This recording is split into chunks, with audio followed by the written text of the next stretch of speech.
before the diagnosis, I felt like I was acting as Dai Henwood, and now I feel I just am Dai Henwood. I had my 52nd round of chemo, 51st last week, and that was the hardest I've ever had in my life. Trauma is what it does to you. I just realised that my meditation, my spiritual work was just keeping me from having a full breakdown. What I believe is we're all connected. We're all part of one consciousness. The whole universe is one consciousness. And the universe is in us. And these little vehicles happen to be a way for the universe to look at itself and check itself out. And when our bubbles pop, we just go back into the whole consciousness. That's our energy. I've done a lot of psychedelics in my life. I couldn't tell you the last time I did psychedelics, but it's not since my kids were alive. Oh, having said that, yes, I've done heaps since my kids were alive. This week on Between Two Beers, we welcome back Dai Henwood. Dai is one of the most beloved entertainers this country has produced. Billy T Award winner, 7 Days founding cast member for over a decade, host of Dancing with the Stars, Family Feud, Lego Masters. He's been making New Zealand laugh for 25 years, and he's got a New Zealand Order of Merit to show for it. But this episode is about a lot more than comedy. In 2020, Dai was diagnosed with stage 4 bowel cancer. He kept it private for 3 years, kept performing, kept showing up, and when he finally went public in 2023, the whole country wrapped around him. He's now made a docuseries about it, written a memoir, and continued touring while in active chemotherapy.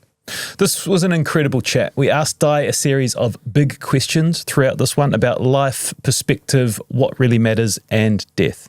It's a conversation we won't ever forget. We took so much from it and hope you do too. A content note, this episode deals with themes of cancer and serious illness.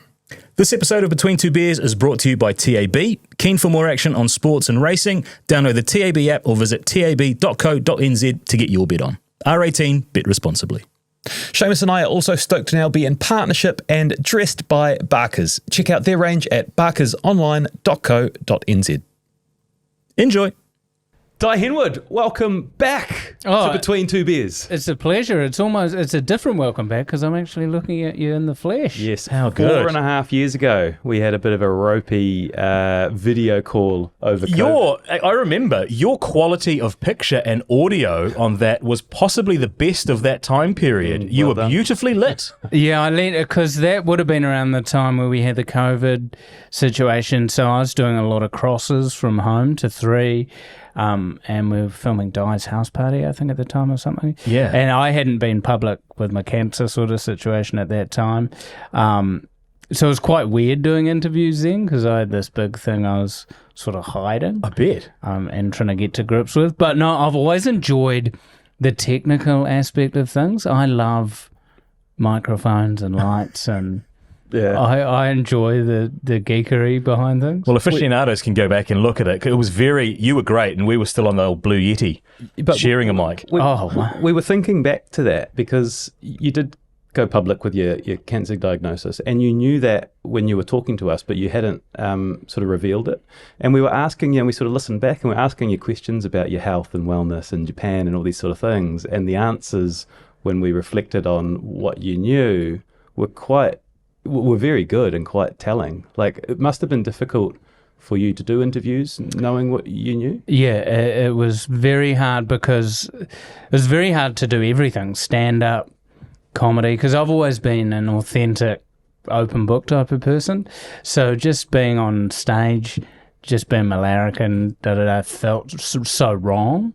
And yeah, doing interviews because that was at a time where it was so raw that if I started talking about it, I'd just break down. I had no time to sort of pass through what things are and where I'm at, and I was getting to grips with everything because no one in my family has ever had cancer, so I had no frame of reference for what my treatment was going to be like and that. So it was a very interesting time. There's a clip I think of so much that relates to this it's Norm Macdonald's last appearance on Letterman, And the way he says thanks to Letterman and almost breaks down crying, and he passed away of an illness shortly after, and he kept that completely hidden. And then when you watch it in replay, every word he said and the emotion in his face, you could see, oh, this was bigger than just Letterman finishing. This was a thing. So, no, I'm blessed that it's still rocking along 4.5 years later. And we sort of get to have a chat and really go into everything. I've made a list of things you've done in the last 4.5 years. Probably not exhaustive. No, just some of the things. Completed more than 50 rounds of chemo. Yeah. Had 6 major surgeries. Made a 3-part documentary, Live and Let Die. Wrote a book, The Life of Dai, with Jackie Brown. You cancelled your Die Hard tour when fluid gathered around your heart and lungs. You were awarded an Officer of the New Zealand Order of Merit. You've been back on the road with 7 Days Live, and now you're preparing to host the New Zealand Comedy Gala in May. There's a lot to cover there, and we're going to work through it. Also got a distinguished alumni from Victoria University. I do. Yeah, you missed I told you to put that on. How dare you? I heard your description about that, about how you didn't feel perhaps in the room at the time. Yeah. Was an interesting experience. But a question at the end of that was, here we are in March of 2026. How are you doing today? Today I'm doing good. I had my 52nd round of chemo, or 51st last week, and that was the hardest I've ever had in my life. So I've sort of come out of that, and I've just sort of seen the light again. But it takes such a heavy mental toll and physical toll. It sort of takes a while to come out of it. But then last night I filmed an episode of 7 Days, and it was probably the funnest episode I've shot, and it was our 450th episode, and I've done probably 350 of them. How much will be left on the cutting room floor? Because you can get quite edgy in those, can't you? And I'll be intrigued. I will be intrigued. But so I did that, then I got home and I was just fizzing, because for me I felt a bit out of the scene because I've had to do so much treatment. Like, as you mentioned, I had this Die Hard tour that I'd done. I sort of had five huge shows I wanted to do, and I did 3 of them and had to cancel a couple. And everything being in short time frames is hard. I can't really book. I'd plan a year before and I'd be okay. In November I'll do this, and whereas now it's more, I work in little 3-month blocks.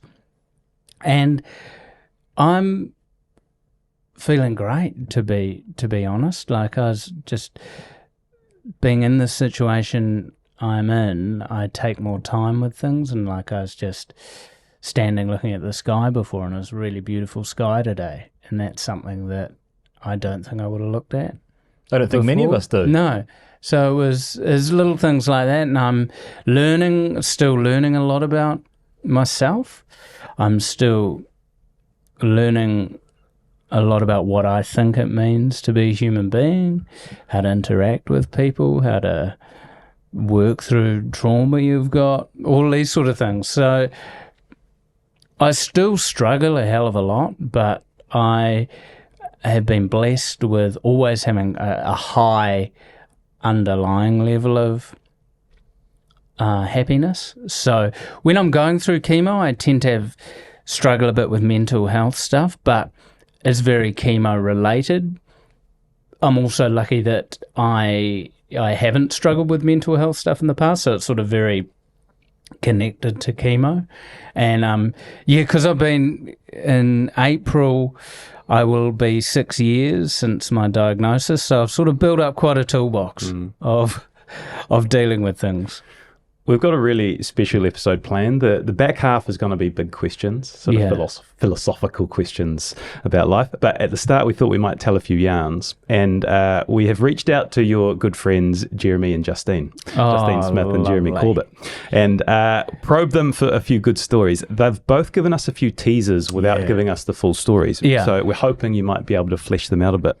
So I'll start with Jeremy. He said to ask you about DJing in the bush in Invercargill. So the 7 Days tour, the live tour, used to be pretty hectic, as at the beginning, because we were all just so happy to be on TV. I was a big drinker at the time, which ended up probably being more of a detriment to me. I was one of those good drunks who your mates are like, no, mate, you're awesome. You know, I'm a happy drunk, right? But as with everything, I like to go to push things to the extreme, right? And so I grew up as a DJ. I was going through university. That's how I made my living. I'd go out. I worked for a company called Disco International. Had a stonewashed waistcoat, and I'd show up, set up my lights, and play some tunes. So I always loved DJing, and so whenever we'd tour and that, I'd bring a little sound system along or a little DJ controller and that. And we stay in this really cool sort of hotel motel, just slightly out of Invercargill. Not Ascot Park. Yeah, Ascot Park. Is it Ascot Park? Okay. Cracking place, huge grounds. Got it. Yeah, we stayed there. We stayed there once. Yeah. I don't think there's anywhere else to stay in Invercargill. No, that is the premier location. That's the spot. And the hard thing is, like, so we'd do a gig, and then it's like, oh, please, the hotel bar be open, you know. So I'd ask them, will you be open? And they're always, yeah. Then we get there and they're shut. And so we get there in Ascot. Great. They're like, because we had all the booze that we'd taken to the show, so we'd load it into the thing, and they said, oh, you can just sit in the foyer area and drink. So we're sitting there, and I'm DJing and stuff. Then it sort of winds down. Everyone goes off to their room. I go off to my room. I open this door, and then suddenly I'm outside, and I can't get back in. And then in my head, I went, this will sort itself out. Just sit down and play some tunes. And so I just end up sitting down in a bush, just played a little bit of joyful house music to myself. Then after about an hour, I'm like, this is really cold. Yeah, I was thinking, what time of year is this? This is so it's late in the year, like it's sort of around October, but that's still. That's like June in the North Island. 1:30 in the morning in Invercargill in October. It's still very, very cold. And then I just got in this. I could not find the front door. So I've been there. I went from bush to bush, DJ. I'd sort of do one lap of the hotel. Then I go, I just sit in the bush and play some tunes. I did finally get in. And it was the best hot shower I've ever had in my life. The word is that you're the DJ on tour with 7 Sharp. What's on your playlist? I very much mix things up. I'm a big fan of old reggae. I like house music. Basically, I'm pretty much everything except rock, really. But then when I'm driving, I love rock. But in terms of DJing, I think of myself, I'm not sort of a hard-out mixing guy. I'm more what you'd think of as a selector, which is what I think is lost a bit now with the way radio's gone. I came through doing like breakfast show on Radioactive down in Wellington. I worked at BFM for quite a while. George FM when it was independent, like on this Vermont Street and Ponsonby, and the idea that you tune in someone, a big example for me when I moved to Auckland would be Mikey Havoc, right? You tune into his breakfast show, he's playing a tune from Alice in Chains and he'll tell you a story why you got to love this tune. Then he'll play a hard out techno tune, why you got to love this guy's coming to, and it was discovery, and it's like, I like this guy. Giles Peterson's a British guy who I really enjoy. The Next Men do a show where you tune in and I'm like, I trust this person's taste. It's infectious, eh? Yeah, I wanted them to take me on a journey rather than, hey, we got 15 mid-30s housewives in a room and played them 5 Adele tunes, and this is the one that they think should be played every hour on the hour. So that's what I think of myself as. And music is a huge thing for me still. I just love music, and that feeling when you hear a tune you haven't heard, because I love hearing new things I haven't heard. When you hear a tune you haven't heard, and you're like, this is awesome. Yeah. That feeling's so cool. And for me, it ties in with driving as well, and I drive so much. We've been doing gigs around the country. If the gig's sort of within 3 hours, you'll drive to it. I've heard in the van sometimes that chat can get quite edgy too on those 7 days tours. Yeah. And if there was any recording device perhaps inside the confines of the van, there'd be a few people. Yeah, I mean, look, everyone's got the WhatsApp thread that if it got leaked, they're gone. And everyone's got their thread. Yeah, true story. That mutual assured destruction thread. Yeah. Everyone has one of those. Yeah. And that's true. And that's the biggest thing I love about comedy, right?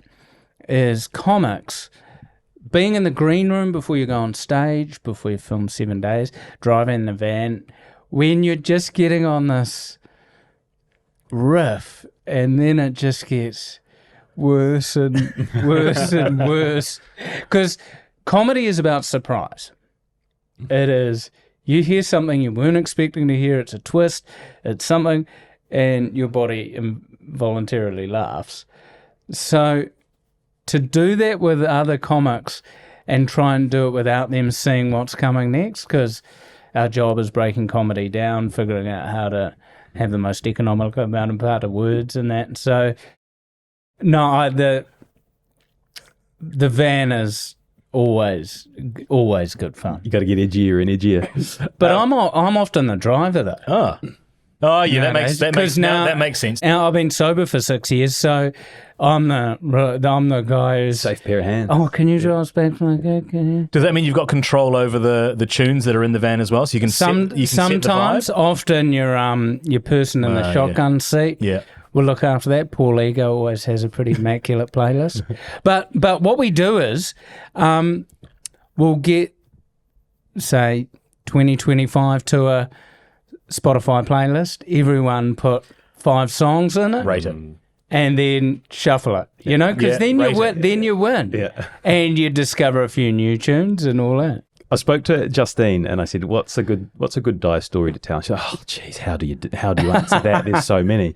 The one she's given me, and I don't know where it goes, is she said to ask you about the time you went through a McDonald's drive-through together.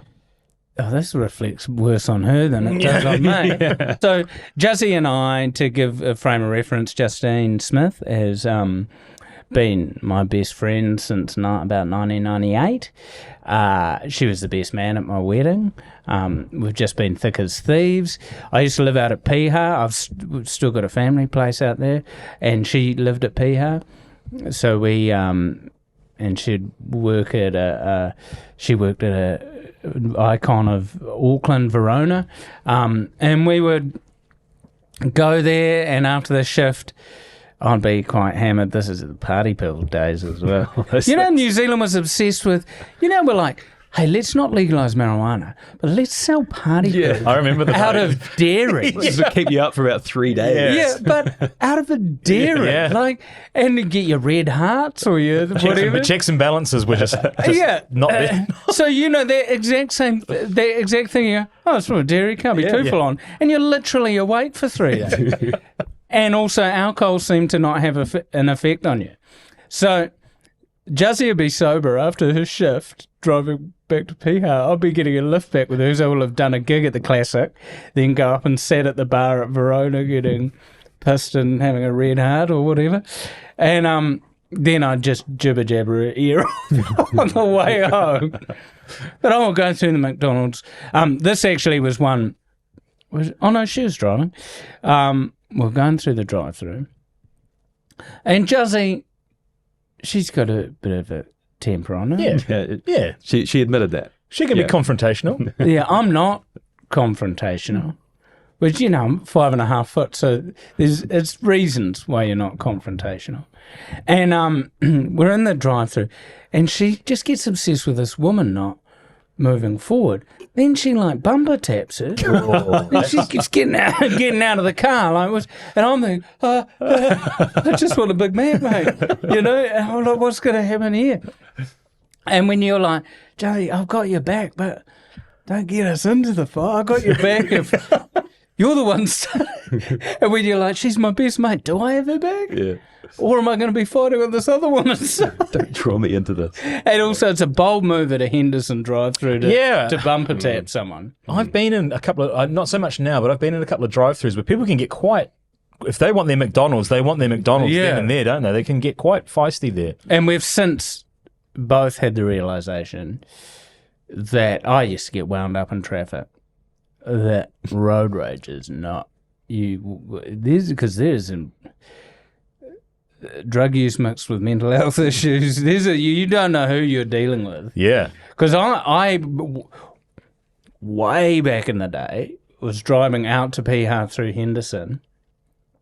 This guy pulled out right in front of me and I almost clipped him. And I gave him a toot. What sort of a toot? There's types of toots. Oh, not the you go, You someone pulls over and you're like, Yeah. I was like, You sat on it. Yeah. He then pulls over and I drove past him. Then he starts following me. Then I do the go round a full roundabout. Yeah. And he goes round a full roundabout. So he's really... Yeah. Stop at a red light. He gets out and starts punching the car. Oof. I take off through a red light. He follows me through the red light. Then my girlfriend at the time's on the phone to the cops. Oh. And then I pull the most fast and furious move. Going down Lincoln Road, just slow. Lights go red. Big Huey just in front of all the traffic. And he's... But then I was freaked out. So I was like, oh, did he know I'm going to Piha? Yeah, because there's only one way in, one way out as well. So we ended up actually driving, because he turned around. I could see him in the thing turn. We ended up driving to the Henderson police station. Smart play. Yeah. And just parking up there. Yeah. Not your first rodeo. No. Jeremy also told us a story about playing golf with you recently. His retelling was that he was just trying to play golf, but you spent 9 holes trying to dismantle the idea of good luck and bad luck via a Chinese proverb about a farmer and a horse. Yeah. Do you know what I'm talking about? I'm trying to make his life easier, right? He's not accepting the knowledge, but that's okay. You know what I mean? Yeah. You don't need to accept the rain, but it's going to rain on you anyway. So, you may as well accept it. It's about I was trying to explain to him the thing of, so there's this Chinese guy.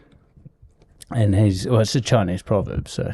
I've always wondered, yeah. I think that's a bit of frame, because it could be any guy. When I said that, I was actually like... It doesn't matter his ethnicity. I was like, hold on. It's a Chinese proverb, but I don't know whether the guy's Chinese. This could have been a Chinese guy who was in a different country and got the proverb from them. There's a farmer. We'll start there. There you go. There's a farmer. And he tells his son, look, our horse just escaped. We don't have our horse to plough the fields because the fence broke. So the son goes out and gets the horse, finds another horse, and brings it back. So what you thought was a bad experience, you actually got 2 horses now. Then the son, riding the horse back, falls off and breaks his arm. And the farmer's, my son's just broken his arm. This is absolutely disastrous. Then the next day, the army comes through town and goes, we're going to war. We're taking all the able-bodied teenagers. And the kid's like, my arm's broken. We can't take him. He's, oh my God, breaking your arm was the best thing that could have happened to him. So and just to make it slightly more punishing on Corbett, I extended that story for a good 2 hours. You twisted it. I didn't go for the horse and the breaking arm. I was here, we were doing the dishes. He got the point very early in the story where I was going with it. Yeah. And because I love parables, I love philosophy, especially Asian philosophy, Japanese and Chinese, and they do, for me, it relates very much to the situation I'm in. Like, for instance, because of my cancer diagnosis, I am a better father and husband. Because I've really taken time to learn about myself and things like that. So I'm ready for it to go now. It's taught me everything I need. But it is that thing of trying to find out the good from the bad, or that there isn't good or bad. There are things that happen. And how you respond to the things is what defines you. How I respond to cancer defines me, not the cancer. So, I like to, and Corbett is one of the most amazing human beings I've ever met. I've never met a guy who can say the worst possible response to you, but it is the best thing you need to hear. He is honestly one of the kindest people I know, and his professionalism and humour and everything is amazing. And we all sort of started golfing together years ago. We had the late great Kevin Smith. Do you remember? Mm-hmm. We had a Kevin Smith golf tournament that we all used to play in his memory, and sort of started playing that about 15, 20 years ago. And then, me, Paul Ego and Jeremy Corbett, we golf regularly. Do you get, with your group of friends, so one of the things we've heard is that you've just got an incredible support network around you and so many great friends. Do you get quite philosophical with them in your chats, or does it depend on who you're talking to? Like, are there some friends where you go quite deep with, and other it's a kind of a different conversation, or how does it look? Yeah, all of my friends I'm willing to go very deep with, and that's why they're my friends. I'm someone who I tend to just have deeper conversations, or I don't really enjoy small talk. I'm like, why? Even if it's you meet someone at the cafe, like I meet a lot of people I don't know, I'll have quite an intense, I'd rather have a short but deeper conversation with them. And no, like I have a WhatsApp group that's probably got 30 mates in it. And is that the one that if one goes down, you're all going down? No, this is the philosophical chat. Yeah, this is the sort of cancer support group, and it's great when I just need to vent. Life's a bit shit at the moment. I'm struggling, And then we'll go through a few heartfelt response, and then it will just devolve. And the thing, I feel a bit sorry for a lot of my friends who aren't comics in that thread, because they're like, I can't chip in. Scene. It's like walking into a fight, and it's like, oh, you guys are all professional UFC guys. I'm like, oh, just wait over here. It's like playing the bongo drums in a sound session, and you being asked to sit out the jam. Is that a real life? Is that a real story? Is that a real story that's been fed to us as well? Because you're quite a talented musician. Grew up with some of Wellington's famous musos. This is probably the most embarrassing that's happened. A moment that also I reckon the person that happened with, I reckon that they don't remember it. Yeah, you know those moments where you go, because it was just a moment, and it wasn't huge. Yeah, but to me it was huge. Yeah. And you go, I was thinking about it, I'm going, I wonder if they actually remember that. Like they remember the time, but not that interaction or the feeling that you. Yeah. So I grew up. My best mate growing up was Barnaby Weir from the Black Seeds. And I grew up in that time at the beginning of sort of in Wellington, with the starting of Bar called the Matterhorn and Fat Freddy's Drop, and sort of it was a very electric time in New Zealand music. Because, those bands were not strictly commercial, yet got this huge commercial success at a time when New Zealand music didn't have, when you literally New Zealand Music Month meant you were forced to play New Zealand music, whereas now it's just so we're around jamming at Barney's little place, and what would happen, everyone would be having a few drinks and a bit of whatever, and you're chatting, then they're just musos, so they have guitars and stuff around, and so I played the piano growing up. But clinically, I played clinical, classical. I couldn't listen to an Elton John tune and bang it out. I was like, I can read music, and so I'm there, and Barney's just playing a little riff, and then sort of, you're getting a bit of percussion, and there's a bit of flute. And one of the Freddie's guys hands me the bongo. Hey, when you ever join in, mate? I'm playing the bongos. Or maybe about 4 or 5 bars go past, and let's just sit this one out. Let's just sit this one out, mate. Killing the vibe. And then I'll just all good, mate, all good. And just, burning inside. Oh, what's the time? All good, mate. The take back. Yeah. But no, I felt so blessed to be a part of that scene, and thinking back to just, I used to love going to the early Black Seeds gigs, and then seeing Freddie's just go into this behemoth, and then my wife and I go over to Berlin.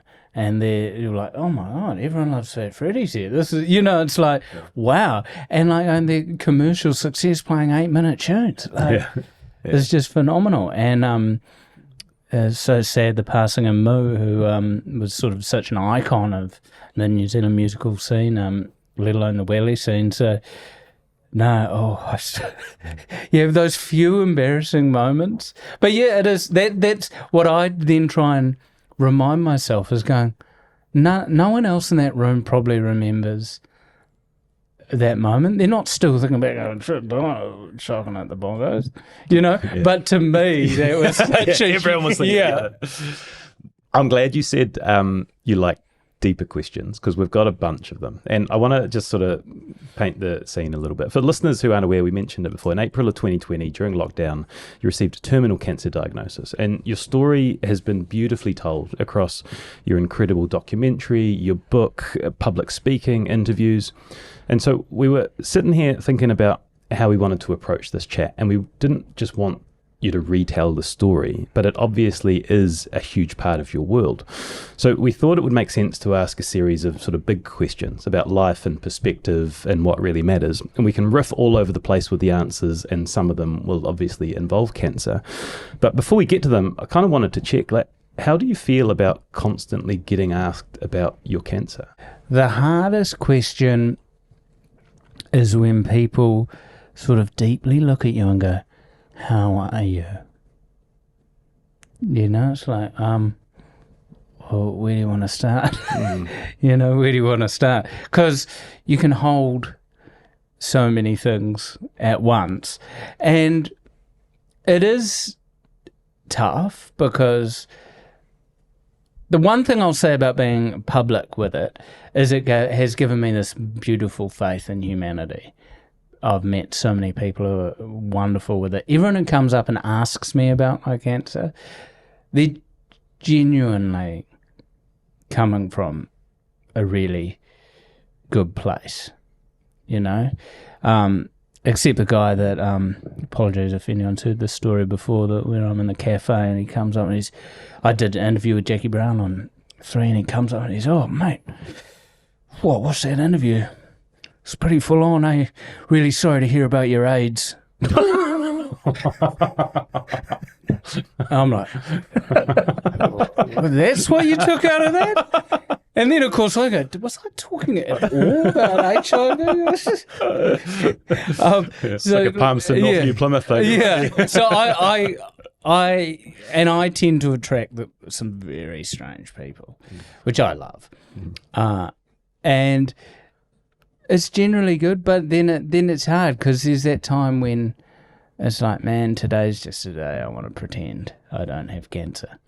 But through the journey, I've connected with, I have regular email and text with people all around the country who I've just connected with. Like, someone sent me a message and gone, hey, my mate's having a tough time, and then I'll end up becoming mates with them. So that's been super cool, because you are part of a club in a way. When someone else is going through chemo or has gone through a cancer journey, you have this unwritten understanding that you just know You just understand. And other people and partners of cancer patients have that as well, because as I've always said, it's a diagnosis for two. And no, sometimes I struggle, but generally it's all good when people ask how I am. I'm regretting asking you how you were at the top of the episode now. Well, no, but see, the way you did it was the correct way to ask someone. How are you today? How are you right now? You know? Yeah.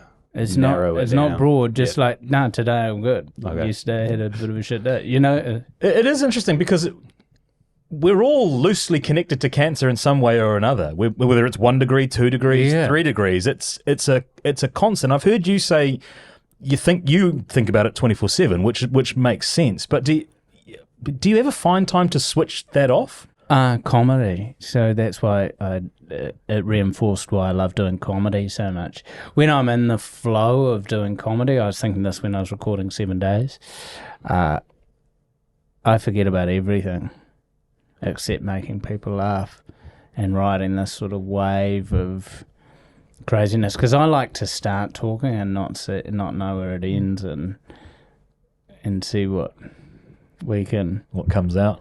Yeah. No, like I thought, let's start talking about the Strait of Hormuz, and for better or worse, that ended up at a very funny place.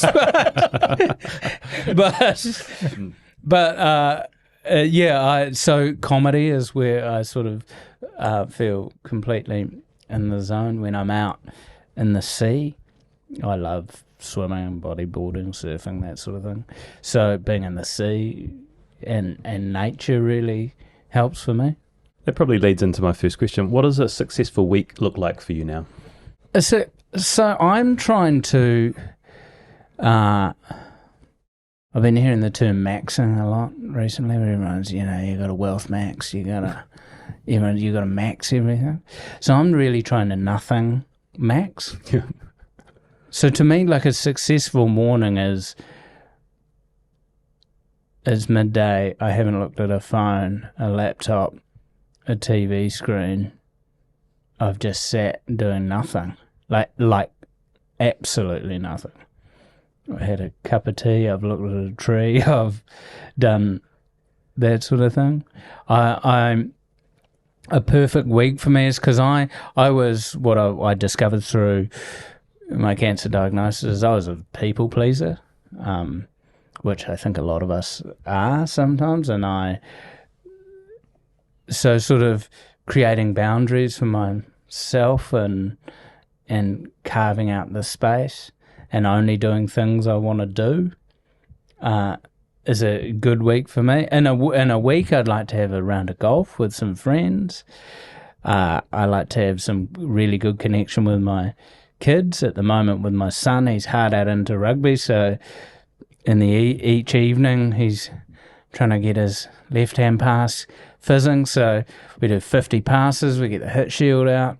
Now he's 13 and almost my height. The hit shield's a bit harder to hold, to be honest. So like those connections, collecting shells with my daughter. She loves board games and games, so we play games. And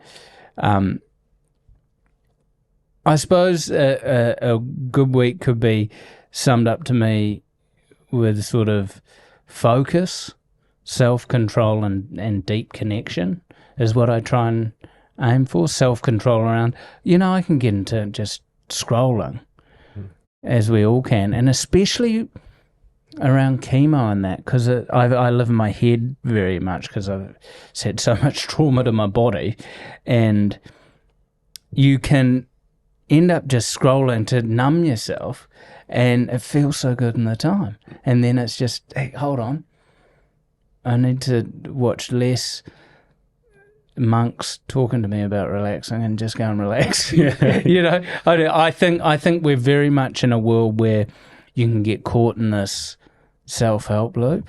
You can get caught in this, hey, I'm not going to work out, I'll just watch heaps of videos on the best way to work out. Oh, I'm not going to get my diet sorted, I'm going to watch, what do I do, go keto? Is it plant-based Mediterranean, And then I'm trying to get to the point, which is a big struggle, and it's my end goal, is I believe every human actually knows what to do. We have the knowledge. Everyone knows how to eat right. Yeah. You know, everyone knows how to eat right. Yeah. You don't need a plan. You know, just like pick it out of there. Whole foods, minimal sugar, There's your answer, you know? If you just ate fruit and veggies and a little bit of meat here and there, you're probably sweet. Yeah. So everyone knows it, but it's, no, I need another plan to do that. And it's, for me, it's just realising that I have the answers. And I believe I have the answer to my problem. I've got to just try and discover it. Mm. Just to narrow that down a bit, like, do you have, I'm thinking about the highest value hour of your week. If doing nothing is kind of what you define as kind of a good part of your day, like, is there some part, is there an hour or a ritual or something that you think is the highest value? Yeah, for me, so I've always been an early riser. I'm just one of those guys. My wife's not. I am. So I love I'll get up 5:30ish. And that hour and a half around the light changing, going from some stars to, we've got this beautiful Pahudakawa in our lawn, and seeing the sun sort of come up through that. I love tea, so I sort of have my cup of tea. And the silence of a morning is so beautiful, because it is, a day's coming, you know, here we go. It could be anything. And starting it properly for me is really dictates my vibe for the day. And I think the best morning routine is to not have a routine. Yeah. Like I got into that trap a bit of trying to maximize my routine with a ice bath and a little run and and then it's just so much admin. Yeah. And we're humans. Yeah. Things are meant to be different, things are meant to change. And if you're beating yourself up because you didn't do your 10-minute meditation, and for me it was something like meditation. It's more important. Meditation is life. It's how you do everything. So it's more important to do the dishes meditatively than to sit down and do meditation. Like, I spoke to a monk over in Japan, and I was like, so what's your routine? How much do you meditate a day? He goes, I don't actually sit down on the meditation cushion very much, but may I sweep the temple? And just realising everything is meditation. And that for me then moved into a point of, if you use everything for its intended purpose and just that, life is so much calmer. For instance, I'm going to watch a TV show. My phone and my laptop are over there, and I sit down and I watch a TV show. My bed is in the bedroom. I'd use that to go to sleep.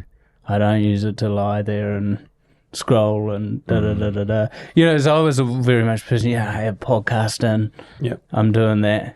I'm suddenly, why are we on Act 4 of the show? Because I started off Googling one of the actors and then all of a sudden I'm sort of went in a bit of a lull in the show. So I'm like, let's look on Instagram. And so that's what I've been trying to do. But it's that hour, and I love the changing in days. So I love the sunsets, and they actually made me go, I need to get down to the Waikato, because the recent cricket game that was down there reminded me that autumn in the Waikato has the sunset, epic sunset. Yeah. I haven't related to something a guest has said as much as that. I'm a bit of a recent convert to the early morning thing. I've got chaos at my house, lots of little kids, and just like things are going crazy at all times. But that early morning, that 5 till 6 a.m., I go for a little walk around the neighborhood. You leave the phone and you just go, and oh my God, just everyone's asleep and it's quiet and it's peaceful. It's just like the most beautiful time of the day. And there is something magical about that. And I love that time. It's like about 40 minutes before sun when the birds start. And I've recently become a bit of a birder, if you will. Ornithologist. Got my little binoculars. Yeah. They don't tie in with us getting a hot neighbour, but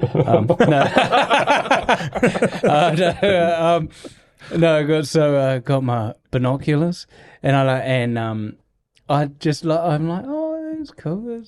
And just learning a bit about birds. And got the birds in New Zealand, and out at Piha, there's so many pheasants and all these sort of things. So, no, I'm really liking those. You got a curious mind, don't you? Yeah. Like you just are interested in lots of things and learning about them. I'm one of those guys. I reckon I could get away with about 3 months in any profession before anyone figured out I had no idea what I was talking about.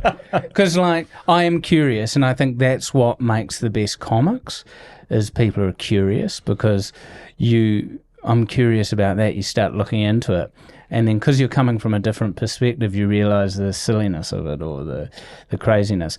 And I'm always curious. When I was doing a lot of corporate functions, I'd go and I know nothing about engineering.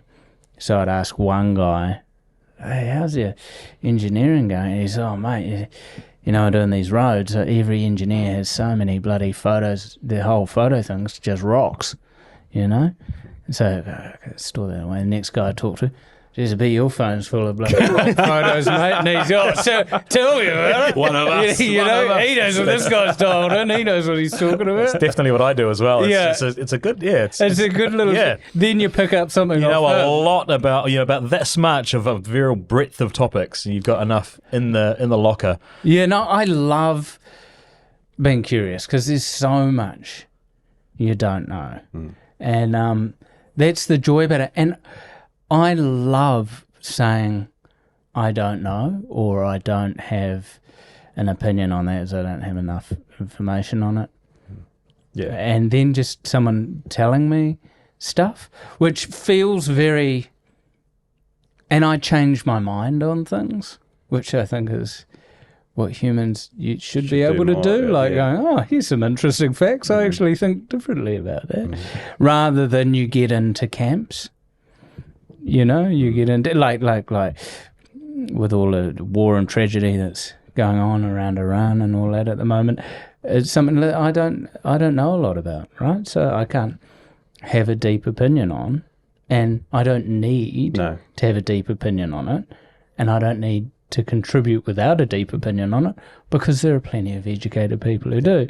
So it's like, last night I was reading some things, and they made me think quite differently to what I've seen before. I was like, And then I was like, there's actually a lot of nuance here I need to get to grips with if I was to proffer, here's how I think you should fix the Middle East, which, for a little honky down Dunedin is not, and down in New Zealand is not a needed opinion. So, I wish humans would say they don't know a bit more, and I wish humans at the moment, I think the worst thing the internet's done has made these angry tribes of people. I have friends on both sides of the political spectrum. I have friends where we know we won't talk about that topic because we will argue, but I can still love them as a person, because I know underneath it all they're amazing, but just because they vote for someone different to me doesn't mean I write someone off. Yeah. And I think that's historically been the beauty of New Zealand, that we've been this sort of slightly pendulum left, right, centre country where people did understand each other a lot. I've got this next question from your book, which was brilliant, by the way. But can you tell us why men need to hug and cuddle each other more? Oh, because how good's it? Yeah. You opened the greeting with us with one as you walked in. It honestly releases good endorphins in you. I think that this stoic, manly men thing is so weird, and it's so Western as well. You look at a lot of cultures around India, Pakistan, Afghanistan. There's a lot of hugging. There's a lot of physical contact, and all my sort of male mates have a hug with, have a cuddle. There's nothing wrong with it, and it's because it's sharing space with someone. It's so wonderful, and it also physical touch is so important, and that's a thing I worry about a little bit with my kids moving forward with things, internet and AI and all that sort of stuff going, how important physical touch is. And even on a more hard out level, I grew up playing rugby. I loved rugby, played to a relatively high level for Wellington and stuff as a teen, not the actual Wellington side. And that sort of controlled aggression and contact and so forth was a way for me to work through a lot of anger and just those tumultuous teen issues that you have in a positive way. So seeing my son play rugby and it being a controlled environment, but they're together and it's a good way, I think, especially for young men to get their aggression out. We had our former headmaster, Susan Hassel, on a recent podcast, and she spoke about one of the most important things for young boys growing up was that physical contact. So her message was hug your kids. Like even if they're pushing you away, even though they don't want it, keep trying, keep going. It is one of the most, the biggest contributors to them feeling safe and appreciated and loved. Yeah, my dad was, he loved me more than anything, but he wasn't a guy who'd say, I'd love you. He wasn't a hugger really. He was more a sturdy shoulder sort of pat guy. So I was very much like, I'm going to hug my son a lot. There's nothing better than lying with your kids, watching something or reading a book or whatever, and you just sort of snuggled in. Like it's those moments. And this is a big thing that cancer taught me was don't rush those moments. Your kid's still young enough for you to put them to bed. That'll be gone, This moment, if you were 99 and you thought, if I could go back in time to just one of those put downs where I'm lying on my daughter's bed and we're reading a silly book, you would give everything to go be in that moment, but now I need to do this so I can get out there and look at Instagram before I go to bed, And so, and that thing of kids sense you rushing things. If you don't rush bedtime, the bedtime will be easier. If you try and rush bedtime, it'll be hard. It's not going to work. Yeah, it is that thing of not trying to push too hard.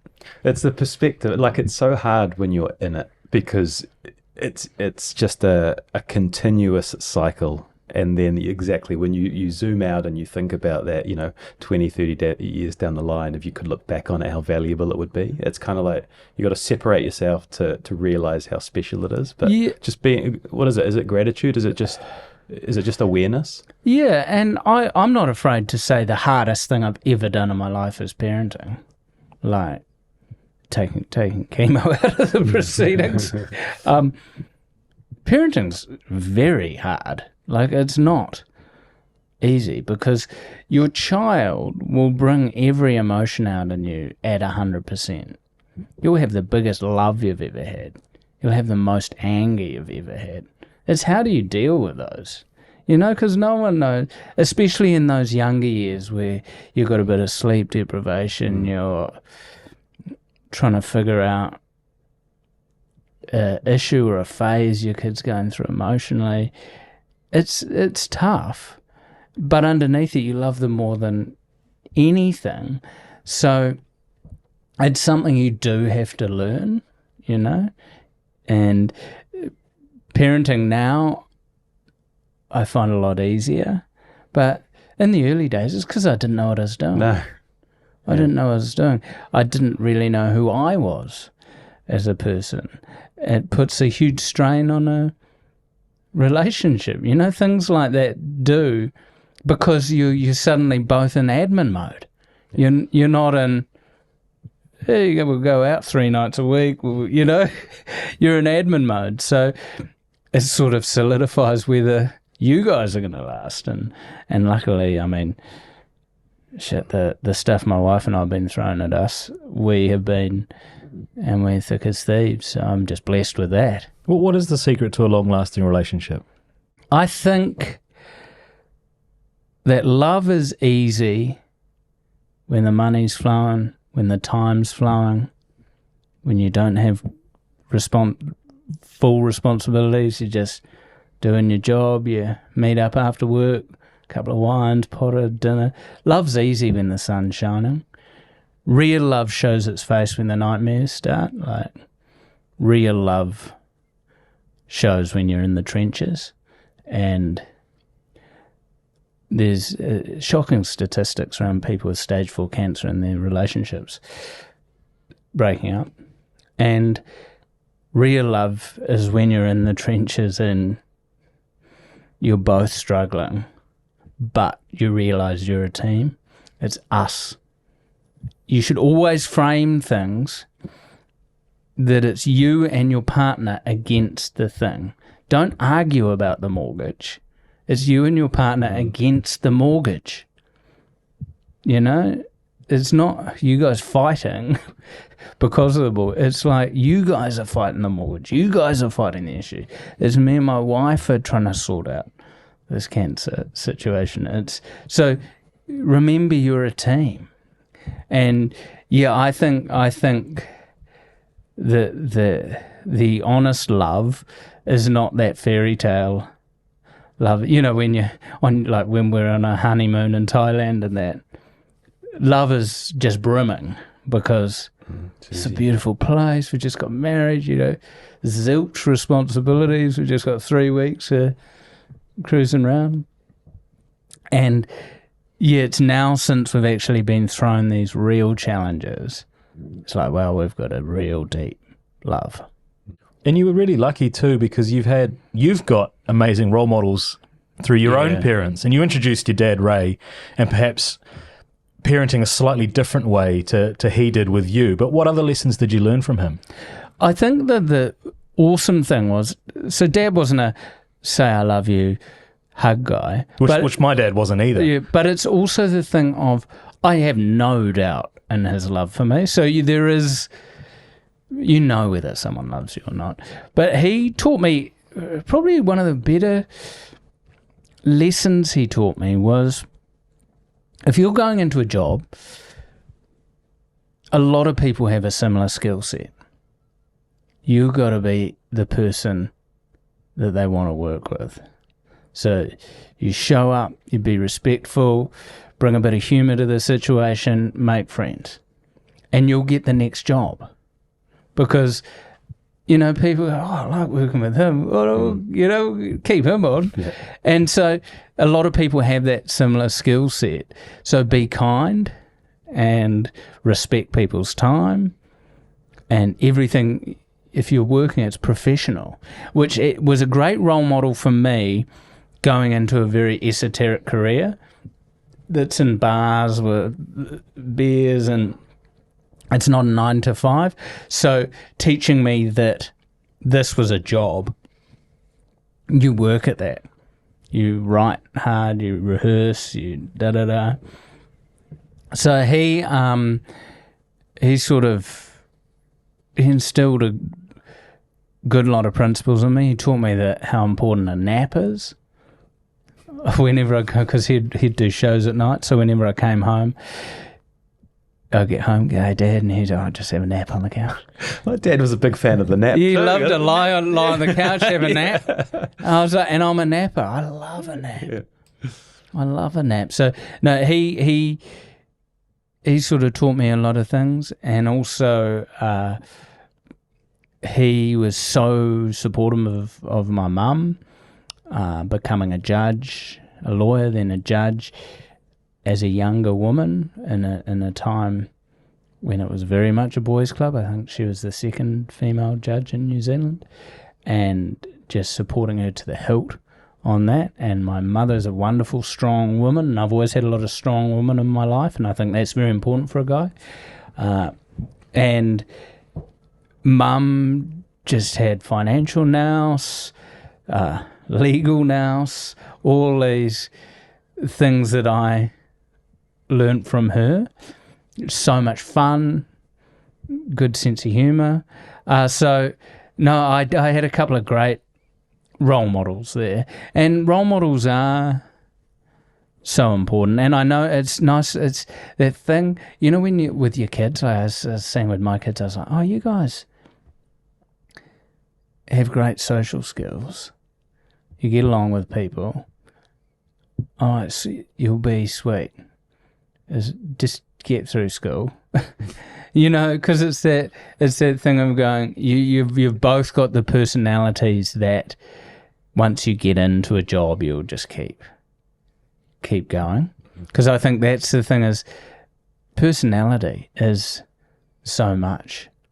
And people because humans like being together and working. And when you're in a cool work environment, it is awesome. Like those work laughs that you have, or like I used to work in a fruit store, show up at crack of dawn and trim all the broccoli and all that. I worked with this huge Tongan guy called Colin, and me and Colin would just have the biggest laughs, just standing over this old bathtub with machetes chopping up broccoli.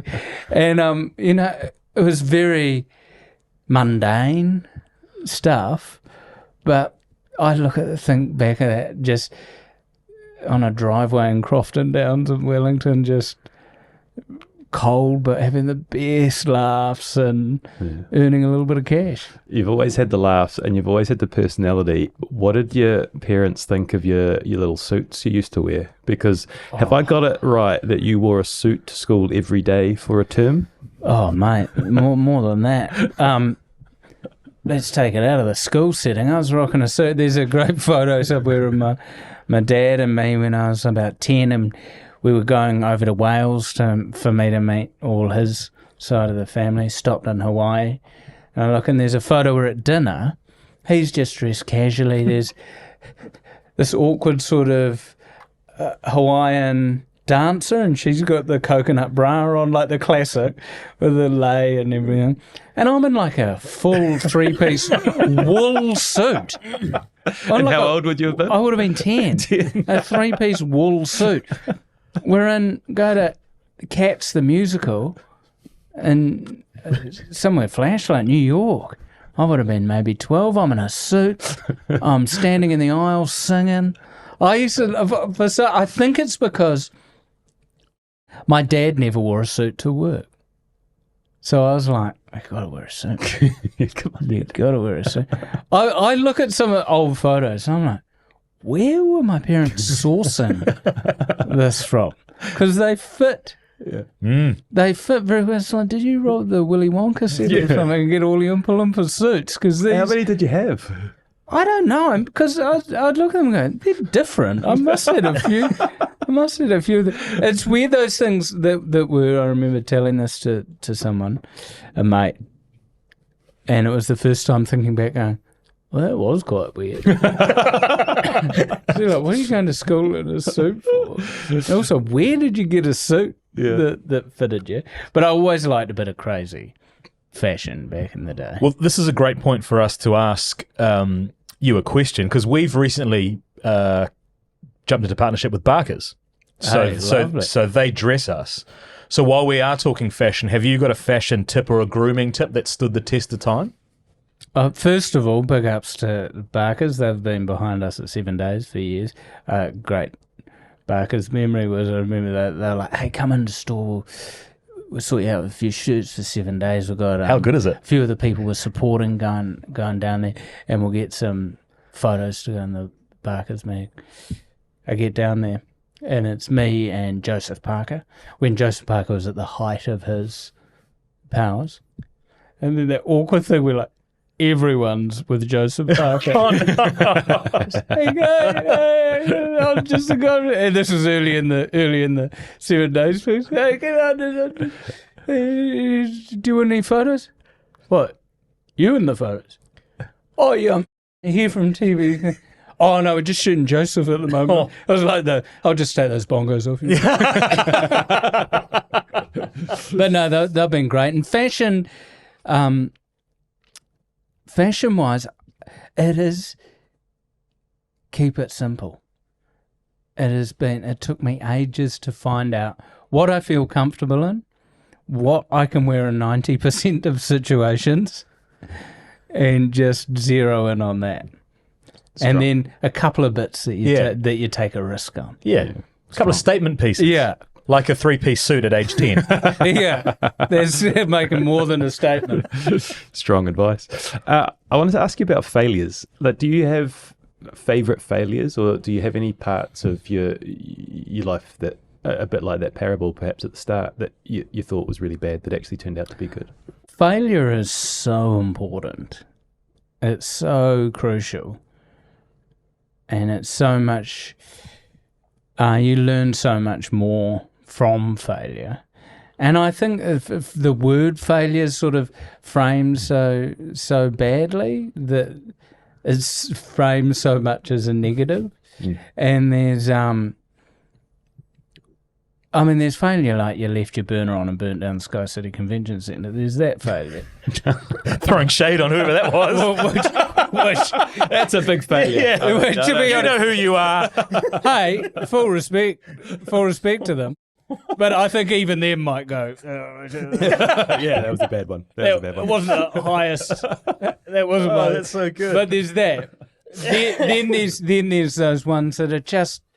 Oh, that's just a bit of a stuff up or whatever. The biggest failure in my life was Edinburgh 2003. Living with the Flight of the Conchords, loving life. They were just hockey sticking up into the stratosphere. They just got a BBC show. They were just about to film a TV show. They were the hottest commodity in Edinburgh. I was living with them. I'd grown up with Brett and gone to school with Brett. And I was doing my show over there that I won the Billy T for the previous year, 2002. And first night sold out, standing ovation. Second night, 36 people there. 34 of them walk out 10 minutes into the show. 2 people left. Then I start, and one of them, this old guy, and I'm like, hey, I stopped the show and I just say, hey mate, just out of interest, why are you here? Oh no, that's not a snort. Yeah, why are you here? Everyone else left. How come you're here? And he goes, did your mother go to school in Plympton? And I'm like, yes. Is she Carolyn Henwood? Yes. Ha! I thought so. Then he buggered off. The other one was just a really stoned friend of the tech who was just snoozing away there, see? Then I was, because in Edinburgh I think I was doing 40 shows over 36 days or something. You know, it's a huge schedule. And I was just cancelling shows. And the Concord I was living with were just, couldn't book more shows. And so I left that festival with it as an artistic failure and a financial failure. That same year, the exact same thing happened in Melbourne. And I don't know why I'm still doing stand-up. Like, I got back to New Zealand and there was no point in my mind that I went, I should give up comedy. I just kept going. I just got to do it differently. And I was doing characters at the time, and I went, I'll just go out and be me and see what happens. And did that. And then a couple of years later, I had my own TV show and stuff. So it's weird. I don't know why I didn't stop. But there was just something inside of me. But that was so important, because it gave me the artistic thing of I'm funny and I know that, and I'm doing comedy for me, and I'm doing what I think is funny.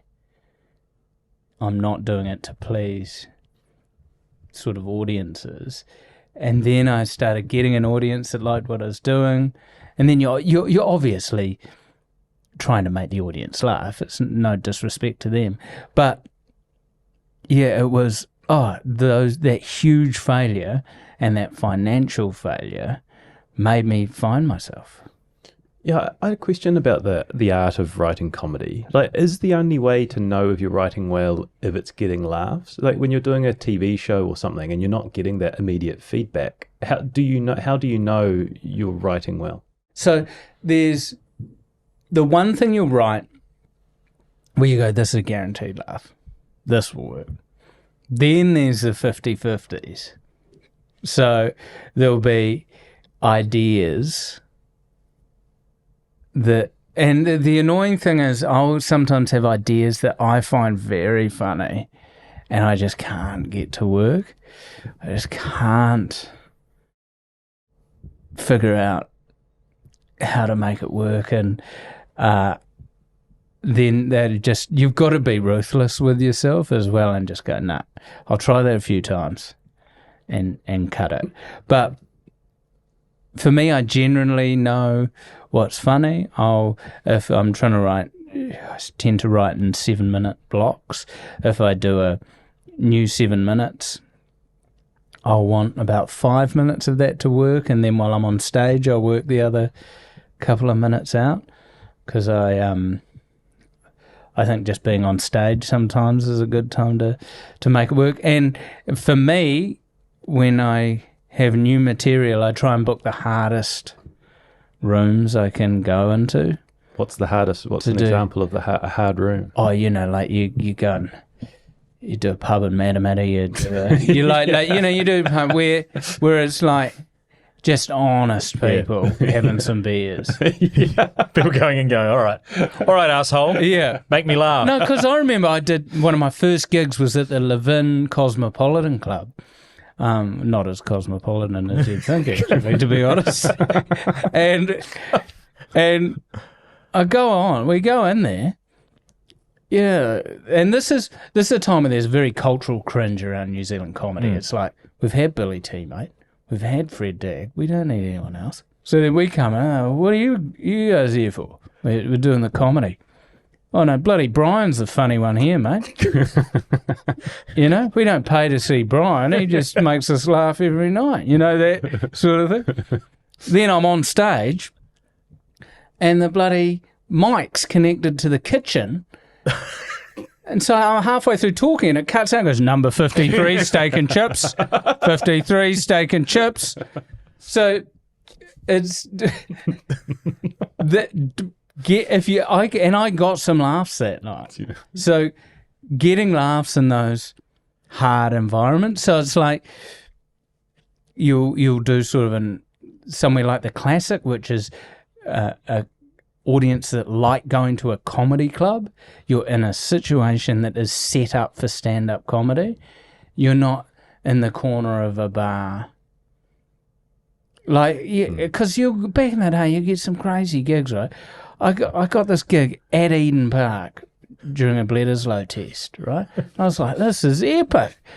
I'm getting a corporate box. I get there and they're like, hey, so we thought you'd do your stand-up at half-time just because a few of the ladies don't like the rugby. So what we're going to do is we'll play the half-time show and you do the stand-up. So there's something for the ladies and then the guys can watch the half-time show. I'm like, what, in the same room? And they're like, yeah, no, well, no one wins there, because you got bloody people breaking down the rugby. I'm over there going, oh, yeah. And just once again, I've got some laughs. Yeah. And this was back in the day when it was a nightmare if you went somewhere and you'd booked a night gig on an All Blacks test. It's different now. But you go into a pub and that'd honestly be, hey, so we'll just put the footy on behind you. Oh, okay. which is such a hectic idea to do. Focus on me. Yeah, but there's a huge screen with a pretty projector. cool behind me as well. And so no, it's writing new gear, doing hard rooms, and failing. Being willing to get up there and do a bit that you think will work, and it doesn't. And it's just... When you make something, so a live show, a TV project, book, documentary, there's the sales and the public ratings, which are a measure of success. But is that more important than you feeling good about it? Like, are there times when it has been like a commercial flop, but you have loved it and so it has been a good project? The thing I think I learned, especially in TV, about ratings is ratings aren't tied to quality. Like, because, there'll be a show, that's our biggest rating show. Yeah, but people just tuned into that. We didn't make that specific content to, unless it's a actual TV series or something. But for me, it is a personal thing, and it generally aligns, because when I find something really funny and it's the best show, like my Die Hard show was what I think was my best stand-up hour, and before I had to cancel a couple of gigs, it sold out the State Opera House in Wellington, and we did Sky City up here, and we did the beautiful Isaac Royal in Christchurch, and just the vibe, I knew the show was good, and so I had the satisfaction of it being the best stand-up show I thought I'd done. The audience definitely gave me the vibe that it felt like one of the best shows they'd seen me do, and those sort of combined things, and just making people laugh for an hour is such a vibe, and is it such a privilege as well? So, no, I like. What about with the document? Like the Life of Dai documentary was so good. Like I watched. It's the hardest thing I've ever done. But I imagine I want to talk to you about it. Did you know that it was? Was it hard for you to judge how good it was because you were in it? The one word around that would be trust. I made it with a very small group of people who. The producer on it, Andrew Schusterman, he gave me my first job in telly back in 2006. He went to the same school as me, actually, even though we're different years. And I trusted him.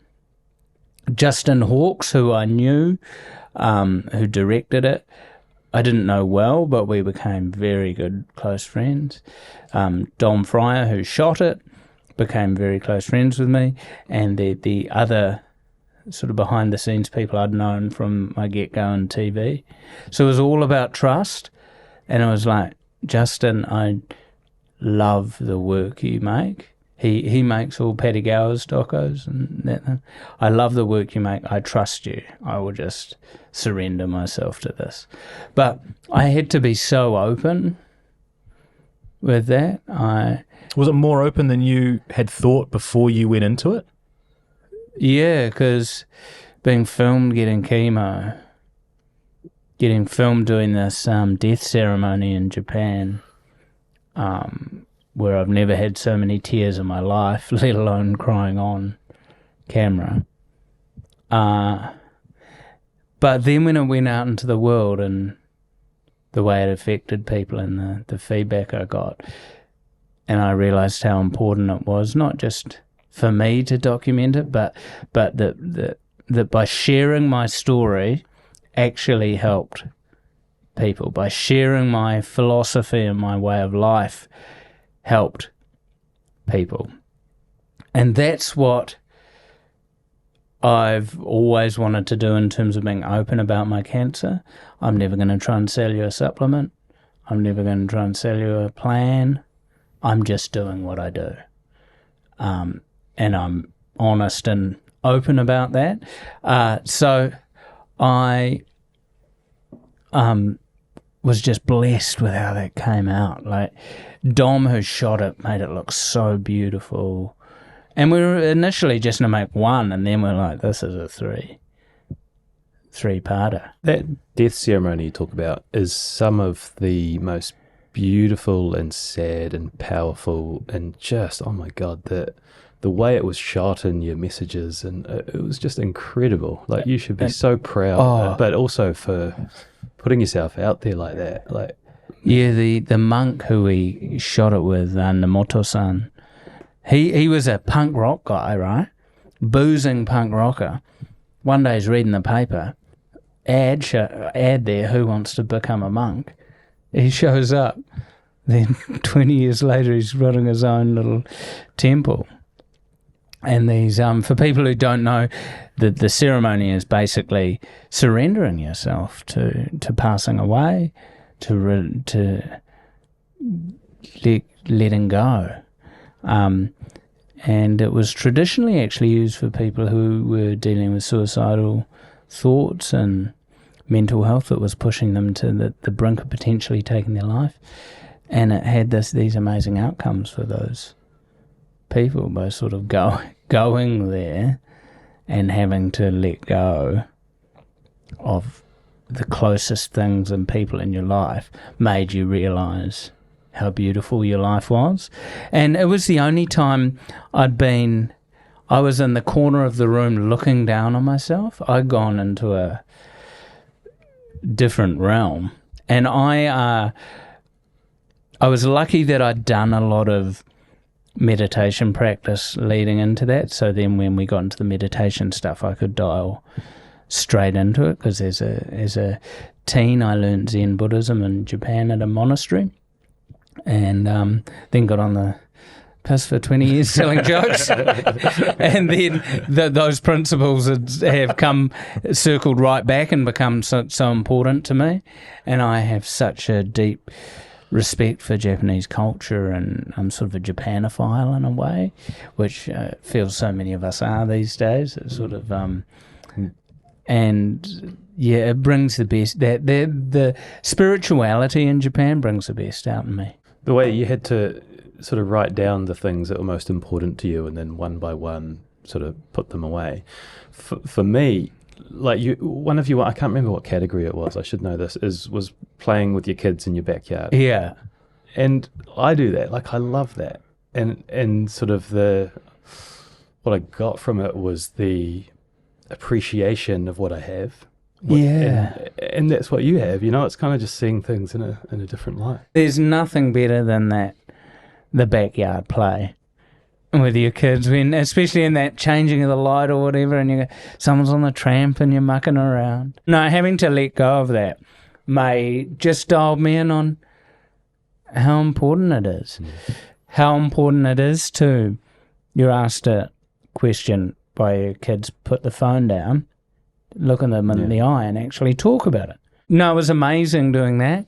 And it also, because we knew we were going to go to Japan and film, but you don't know how much you're going to get, Like, we're like, is this going to be a little part of the doco? So we'd planned all these other things in Japan, like hedgehog cafes and sort of, Yeah. And then it was like when we're flying back, we're like, we've sort of got the whole anchor of the show. Yeah, the way you've spliced it through the 3 episodes is amazing. Yeah. It really is. But also, it's a curious one, because as an observer of the documentary and listening to you today, the way you're talking, none of these principles you need to wait until you have some sort of finality in your own mind. You can implement these principles today. You can choose to be grateful and live in the very moment.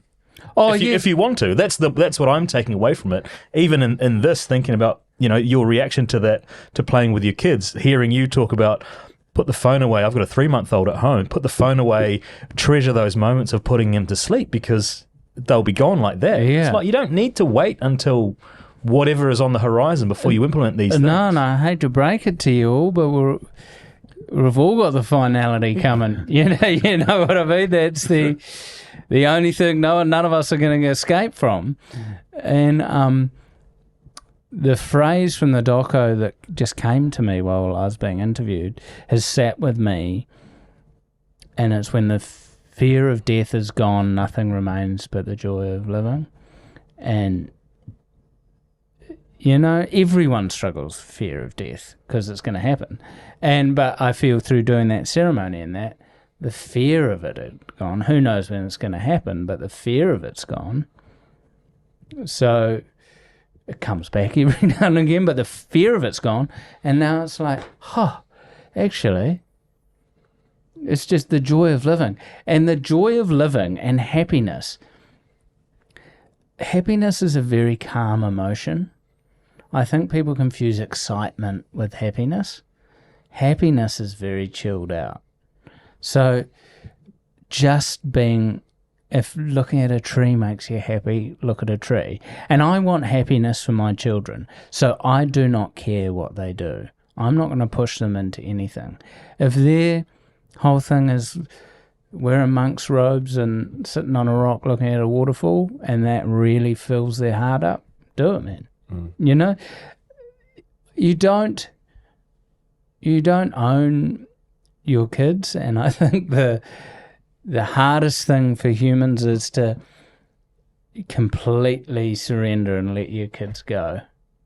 They're different human beings. And there's a stat, could be in my book, though, I think it floats around that I see every now and again. The numbers slightly change every time I see it, but it's like by the time they're 12, you've spent 80% of the time with them. By the time they're 15, it's 95%. Yeah. So it's like, wow. That's, and this is a very Western thing because, cultures around India, Japan and that have a better connection between the elderly and they have a bit more respect and they spend a lot of time together. But in Western culture, we seem to... And the same goes with the parents too, the other way, right? It's like if you see your parents 5 times a year and you work out their average life expectancy and you can kind of work out, how many more times you're likely to see your parents. And it's pretty eye-opening, eh? Yeah. And no, I'm lucky I've got a pretty small family unit and I'm lucky I see my mum a lot and we... Well, she comes across so brilliant. Sorry to cut you off. In the documentary, like the relationship you have and that she is, sitting in on all of these appointments and just the closeness of your bond is just so cool to see. Yeah, and we help each other out and we'd text 4 or 5 times a day. We'll have a phone call and see each other regularly. So... No, I'm sort of blessed with that, and she's got a great relationship with my kids and that. So that's super cool. But yeah, I think I struggle a lot with what is the internet. I've always loved tech stuff, but I struggle a lot with because I'm very much about turning everything off now. Brings out the best in me and the calmest in me. Because I notice, and I think everyone should. When you have been scrolling, I notice, I'm quite tense. And I'm like, I haven't breathed properly. And so I like doing a breathing exercise where I think if you breathe in for 5 seconds and out for 5 seconds, and you do that for about 10 minutes, you feel amazing, right? And but then technology, then I was like, I can't find the perfect app for this. So I did vibe coding buzzers and I just made an app and I can't code, but I just made an app that could do the breathing problems for me. So I was like, technology is really cool.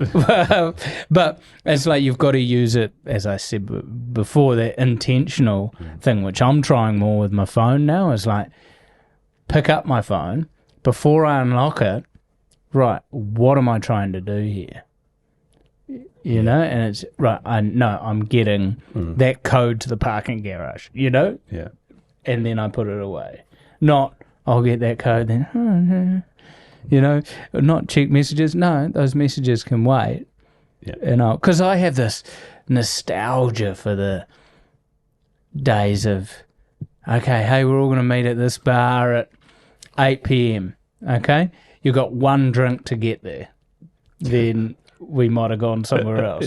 And we might still be there, Yeah. And then, should we just bumped into Jennifer and her mates? That we're a night really felt like an adventure. Yeah. Because it wasn't, oh, I've got to bail her. I can't make it tonight, actually. Yeah.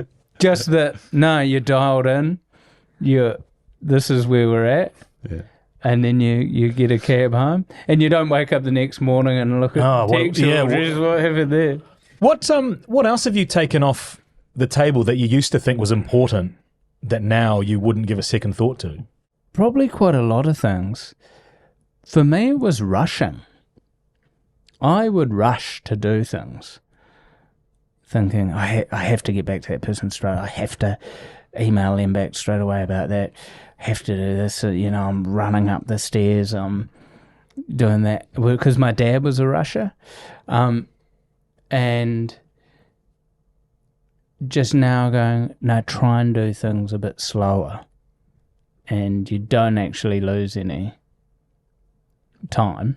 You just do things slower. So I think I used to have this sort of quite heightened, almost fight or flight the whole time. Just trying not to rush is huge. Also, I don't get passive aggressive in taxis or Ubers anymore. Jeez, the taxi driver used to bring the worst out in me. Because I'm a big route guy. I know the route to go. I thought you meant something else. A big route guy. No, yeah, I'm pretty amazing at that as well, don't you worry. And so I'd always be, why are you going this way, mate? Why are you going this way? Then I'd be the passive-aggressive guy who gets out the back seat of the cab, leaves the door open and walks off. So then he's got to get out and walk around and shut the door. Now I'm like, who cares, man? It's all good. It's all good. And yeah, I think I used to have a lot of. I thought I was the chilled out guy, but I was quite aggro, not in a physical way. So I was quite passively aggressive, as I suppose a lot of Kiwis are. And I'm not just talking to Ford Ranger drivers. Hey, Ranger danger is a thing, okay? On Ute, how did Toyota, with the Hilux, corner farmers and the Taliban all at the same time? I tell you, a mujahideen Are you trying material? No, I'm not. I just Because it's landing. It's landing. But a militia loves a Toyota Hilux, eh? I do too. And a farmer loves it. Their Venn diagram is very specific. But Ford never broke into them. There's something there. Yeah, but I had this sort of aggressive sort of thing that I get tense and angry, and I've let go. I've just let go. And the hardest thing to do is let go and surrender to the universe, because that you ain't got a lot of control. There are very few things you can control. And so every day, a few times a day, trying to remind myself, just surrender to it, because what happens is going to happen. And that's tough, because last year was a good example of you mentioned earlier in the piece, I started getting a little less fluid around my lung, and I had to have a surgery to cut a little hole in the window around my heart and drain 3 litres of fluid off my lungs and stuff. And I had a really dark time. And every year we go over to Sydney for the Rugby League Grand Final, regardless of who's playing. We spend a week at Manly, which we love as a family. We love Manly. And so in my head, it's just, I want nothing more than to go there. And then that just getting too tense and holding on to it. What if I can't go?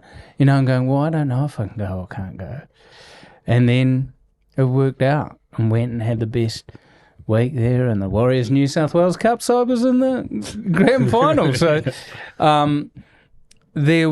it's that thing of it actually worked out. That was meant to be, and we had the most beautiful week. So learning to surrender is something that I think people should try and do, but it's such a hard task. One of the things that surprised me about you through reading the book was that you're an introvert. Yeah. Because I think perhaps the perception is life of the party, Dai. He's always up and on and energized by talking to people. But you actually prefer, like a lot of entertainers, right? They're actually introverted and they prefer their quiet time. Yeah, I'm quiet. And I think introvert plus a lot of alcohol makes extrovert. But then when you remove the alcohol, you're like, oh, actually, I'm quite a quiet guy. I still like being the life of the party and that, but I just found it actually was, with alcohol, me becoming a bit performative and probably not being my honest self. And now I don't booze. It's like, oh no, it's cool. I've had a beautiful time and shoot off now. Yeah. I've had 3 hours here and it's been awesome. And that I don't need that crazy last 3 hours. So no, I think I am an introvert, but I wanted to be an extrovert. And it's a spectrum, I'm not a hard out introvert. Have a foot in sort of all camps. But that's also the thing of, say what you brush aside is now I'm like, no, I'm just be honest to who I am and what I'm feeling in that moment. No, I don't want to do that. Rather than I'll force myself to have a couple of beers, it'll be fine, Yeah. So no, just being honest to who you are and what you actually want to do. On the treatment and resilience, I've got this under treatment and resilience, but was it 53 rounds of 52 rounds of chemo, 6 surgeries. What does it actually take out of you? Like what does that do to you? Trauma is what it does to you. I just realised that really this morning was that I had been, my meditation, my spiritual work and that had actually, that was just keeping me from having a full breakdown. It wasn't actually fixing what had happened, because being cut, I think I'm actually up to 8 surgeries now with the lung. Yeah, I did wonder about the lung that and number. Thing, and being cut open is pretty hectic. That's a lot of trauma for your body to go through, let alone all the drugs that go along with it. And I don't tolerate opioids. I'm not an opioids guy. So I struggle a lot in hospitals with being given morphine and that, whereas some people are like, nah, bring on the trammies and the morphine, mate, love it. Yeah. Unfortunately, I don't get that good side of the hospital things, so I have a lot of built up trauma and probably need to find someone who does sort of trauma body work or those things. Someone will crop up somewhere along the way. Someone will listen to this and reach out. Hold on. Yeah.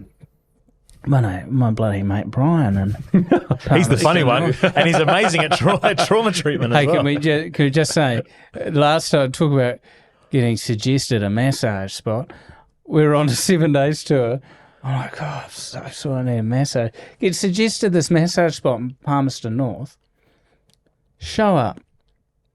This guy opens the door. He's in a doctor's coat with the skeleton buzz, right? I think he was Brazilianish, but he's like, hello, you're a Dai. Sounds Russian. Yeah. No, he could have been. I don't know. He was everything. Yeah. Cosmopolitan. I go and he goes, you will find it very hot in here. It was like 40 degrees. He goes, it is best to be fully naked, my friend. Get your clothes off. Wow. So sounds like your sort of joint. Yeah. So I get fully naked. I'm lying on this thing. He's massaging me. It's been a late show. We'd done an early drive. I'm knackered. It's 40 degrees. He's massaging. I fall asleep. Wake up. And I go, hold on. There's like 4 hands on me, I reckon. And I look up, and he goes, I would like you to meet my son.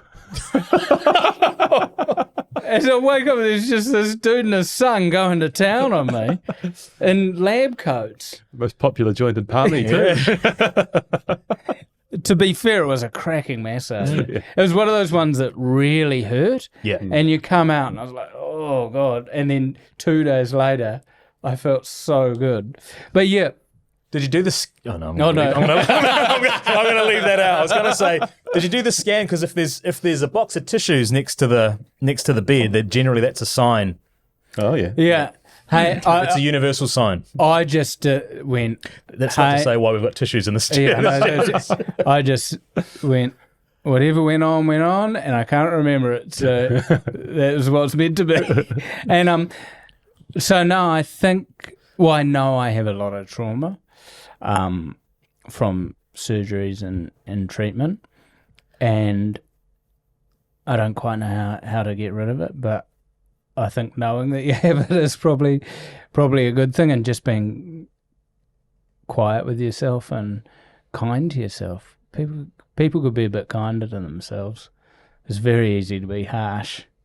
That might lead into the next question I had. Like, who were you before the diagnosis, and who are you now, and what's actually different? Before the diagnosis, I felt like I was acting as Dai Henwood. That I would get up and I would be Dai Henwood, and it was what people wanted is Dai Henwood. And now I feel I just am Dai Henwood, and if that is not what you want, then whatever, mate, you know? You know, who had the quote that was, if you got a problem with me, text me. And if you don't have my number, you don't know me well enough to have a problem with me. Yeah. Is that unfortunately a lot of people have my number. And they have some issues, let me tell you that. I'm getting texts from Toyota right now. But it's not the branding we're going for.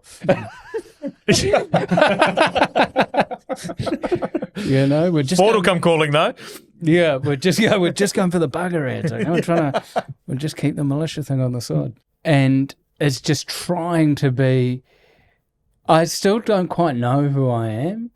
That's the question I sit with whenever I meditate is, who am I? You know, when a thought comes up, who's listening to that thought? Who's feeling this feeling? Who actually am I? And you know, then you get so deep on it. And I definitely feel that we are all in a combined consciousness. Is the point to have an answer to that? Or you don't ever... There's no...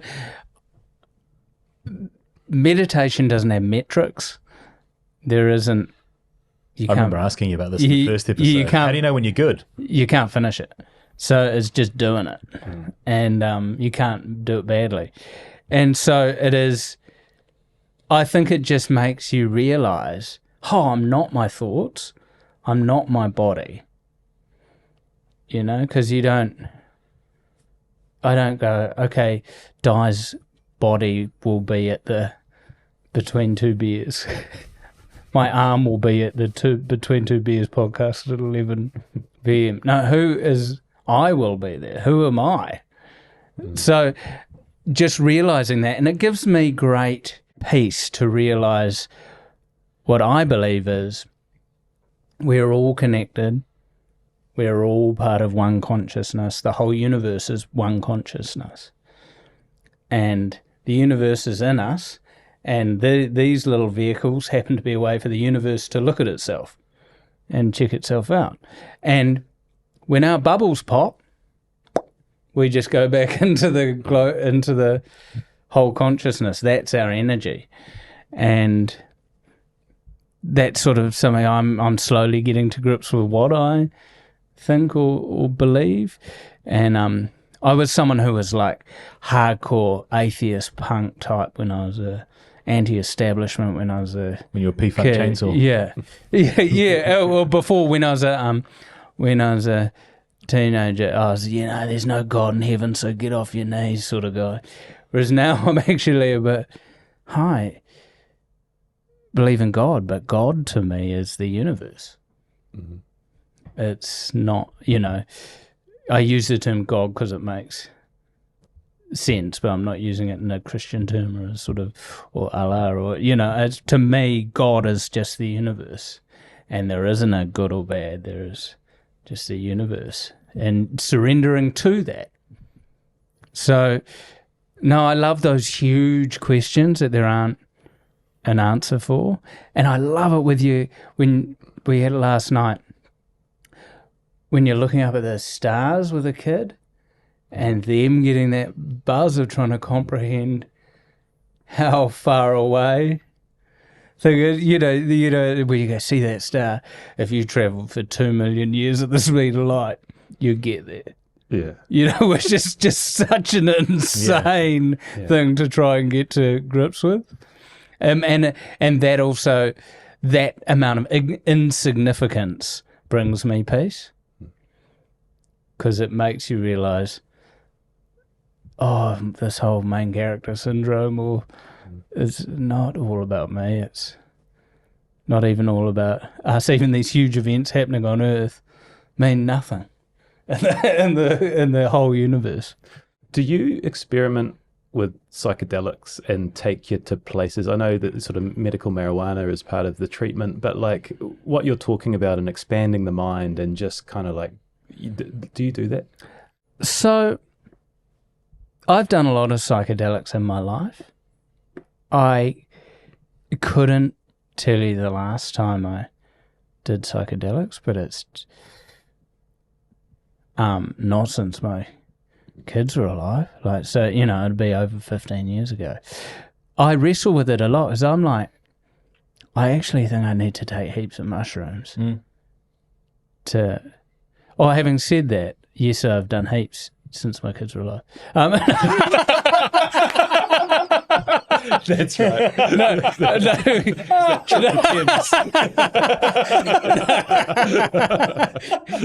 I actually took some this morning. I did went through a phase where I was microdosing with psilocybin, but you don't get a psychedelic response from that. You literally can drive a car, and it has no psychoactive thing. It's an underlying sort of peace you get. But no, I haven't. I wrestle with this thing because I'm like, do I need to will this crack open something? See what's behind the curtain. Yeah. But then I quite like trying to find that just as a human, as a sober human. Not that I put psychedelics in the alcohol bucket, but I mean just as a person who's not under the influence of anything. To me, marijuana has been huge. I think a lot of stigma needs to be taken out around that, because I know there are a lot of older cancer patients who won't take it because of the stigma of, it'll be on my bloody PlayStation all day, And it's like, wow, you could cut back on pharmaceuticals, because anti-nausea drugs generally create constipation, which then makes you nauseous. So it's this cycle of then you take laxatives. So you're in this adding more and more pharmaceutical things in, whereas I'm like, medical marijuana, and now it is legal, and you can actually talk to a doctor who understands cannabis to draw up a plan for you. You can knock out so many of the side effects around appetite, nausea, sleep, and not have the negative side effects. I'm also very aware that if you do have mental health issues, cannabis might not be for you, because it can exacerbate people who have anxiety, and nothing's. No, there are people who are just, because I was always a legalize it, bro, legalize it. Then as I've got older, I'm like, Yeah. I look at the states and go, is that a good thing? Have they done it right? You walk around the whole cities, Vegas just smells like weed. Like, is this like, just making it casual, because humans like to get wasted. Like, you go back to the get-go, we've somehow you know, people just start eating cactuses till they find one that makes them high, you know. So humans like to get a bit high or a bit intoxicated. But there is, you know, it's yin and yang. Everything has a trade-off, you know. And so, no, cannabis has probably been the thing that has really helped me. And it was really trippy for me going from someone who used it recreationally younger, you know, my 20s, just that was sort of my thing I enjoyed, to actually realising, oh, it's got proper medical benefits. So I'd like to get rid of the stigma, but we don't need to get to a party pills at the dairy. Right? It's like what New Zealand's juxtaposition. Like, actually, what we need to do is turn every dairy into a vape shop. And you know, the best regulation you can do is make a dairy have a separate vape shop in it. Now there's just so much vape advertising because you go past it, hey, this is, you know, Darren's vape shop and dairy. And it's like, no. And then you go to Aussie and you go, oh, vaping's illegal. This is weird. You know, it's not illegal, but you only vape in Australia if you get a prescription from your doctor that you're trying to get off cigarettes. So you know, and over here, it's like, this can't be healthy. This cannot be healthy. And also, you know, walking through Avondale, there's piles of lithium batteries, you know, going, I don't know if we're doing this right. You must have, as we alluded to before, everyone's kind of got a loose connection, but you must have had some really unhelpful pieces of advice or tips over the last 5 years as well that you get unsolicitedly given to you. Oh, yeah. Big vibes. I get contacted a lot saying where the COVID vaccine gave me cancer. And to cold call someone with that shit is just really full on. And I appreciate those people are coming from their little bubble where they're just dialed in hard out. In that little echo chamber. Yeah. I find that very insulting because it's not. And weirdly, the COVID vaccine was actually meant to be the cure to bowel cancer, but the guy who was making it got taken off because it's a similar, the RNMA, is that? You know, whatever that thing is. Whatever that combination. Yeah, that is now being used in cancer vaccines. Wow. And a cancer vaccine means a cancer cure. So right. They're quite aligned there. So people just coming in hot with any advice is not really welcome. Everyone's very into, they will have heard things a lot on the internet and then they think that's the answer. And and the thing is, so I've tried most of these off-label drugs everyone suggested. So it's like someone will go, oh, you tried da-da-da-da-da? And I'm like, yep, I ordered that in from Germany and I did that for 3 months and unfortunately it didn't move the needle for me, you know. You know, you got to get some turmeric, mate. A little bit of turmeric, mate. A little knob of turmeric up your bum will sort you out, mate. And I'm like, look, turmeric's awesome, right? Turmeric is awesome. It's an amazing anti-inflammatory, but it's not the cure to my cancers. People also can misread. The one thing I've become is I'm almost a doctor in my type of cancer, in my cancer. No one else's, mine. Because I've done so much research in terms of me, the drugs I take, mutations, da-da-da. And people mistake a Petri dish experiment and a human experiment. So you put turmeric or whatever in a Petri dish, it kills cancer cells. But for your body to have that concentration of turmeric, you would die because you can't have that. And you know what also kills cancer cells in a Petri dish? A handgun. So,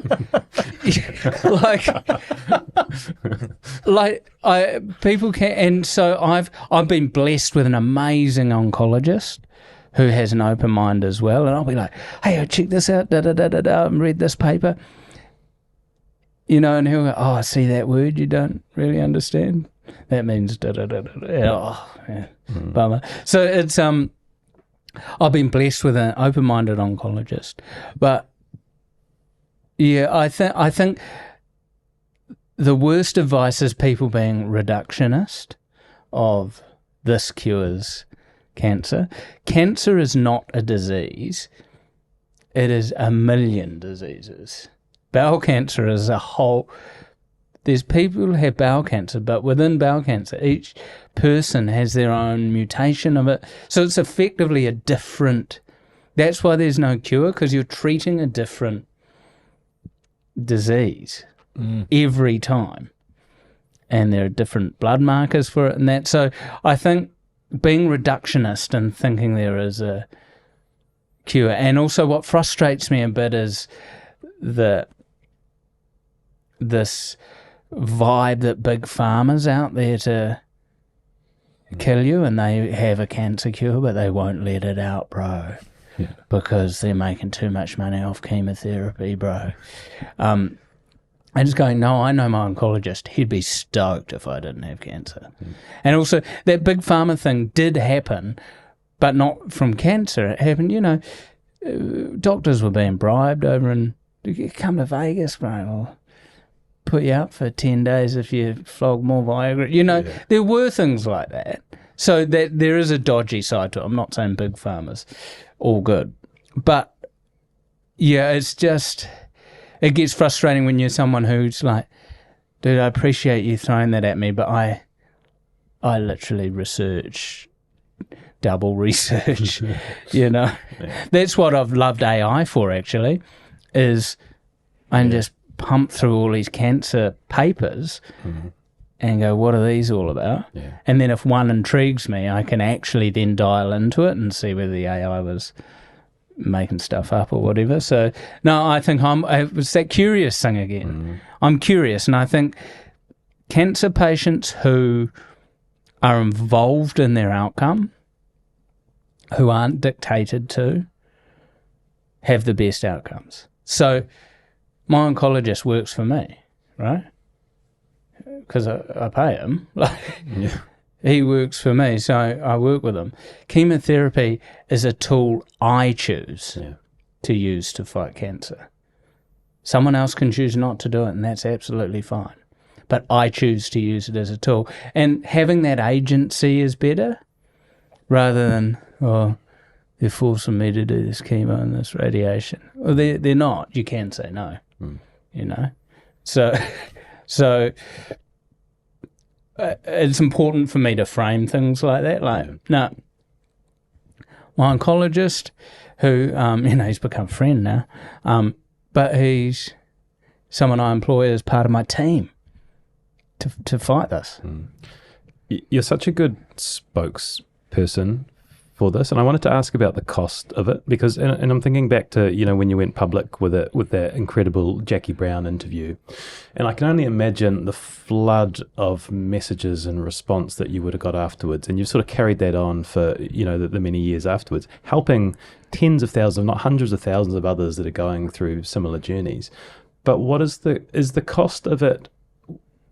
Every time you go out in public, people want to come up and talk to you about cancer or giving you advice. Like, what is the other cost of being so public with what you're going through? First of all, the benefit is I will have got a dozen, I reckon, over the last 2 years, emails of people who have said, because of you, I listened to your thing you did where we're doing Day in Lieu with Radio Hauraki, raising awareness, me telling my story. Because of you, I basically fought, or in some cases I paid for a colonoscopy, and they found precancerous stuff, or they found a cancer that was so small they could get it out. So thank you. I wouldn't have got checked otherwise. Those, having like double-digit emails of those is like, wow, there's 12 people who don't have to have the last 6 years I just had. So that benefit's huge. But the cost of it is nothing compared to what the cost of cancer has been to me monetarily. Because, I mean, so I was blessed. I bought health insurance at a barbecue 2 years before I was diagnosed. Oh, right? So, and it happened to be the best insurer for cancer. So my coverage has been really good. It meant during COVID, I could access private hospital. It has made things a lot easier. So I've been blessed in that regard. I've had to use the public health system as well, which has served me very well, despite the strain it's under. But the cost of so much lost work, so much emotional damage, the trauma of it all, that cost is huge compared to the cost of people coming up going, hey, because the thing is they're coming up empathetically, and the thing is, because I was open with it, now they come up to me in a cafe and I can literally go, hey man, I'm just feeling real shit from chemo. Yeah. Hey, sorry bro, have a good day. Yeah. You know? Whereas before I'd sort of, put on Dai Henwood. Yeah, yeah. So in a way it's taken the cost out of it. Yeah.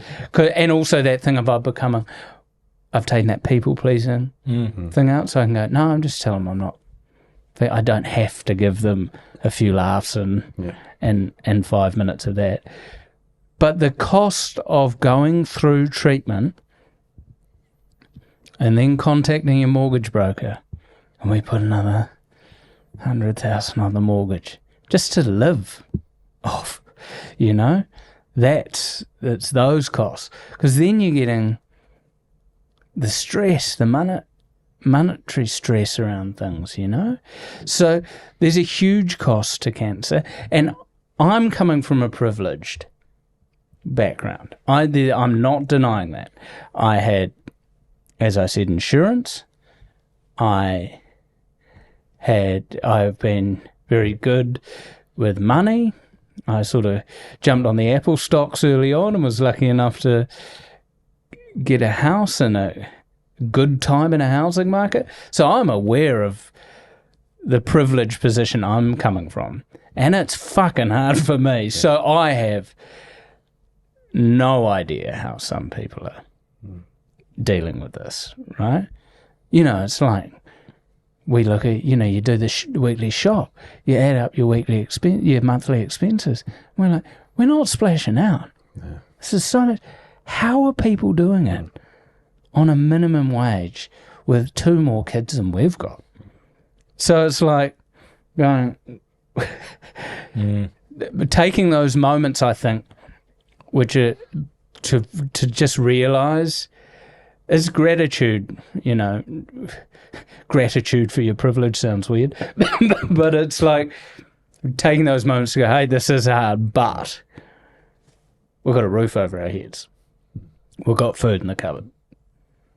You know, so there is that. But yeah, so even coming through someone who's come through the cancer journey with a lot of fallbacks through insurance and that, the cost is still high. So I just really empathise with anyone who is going through it just without anything. Like I even think when I was in hospital in a big shared cancer ward last year, guy next to me, you know, it's paper thin.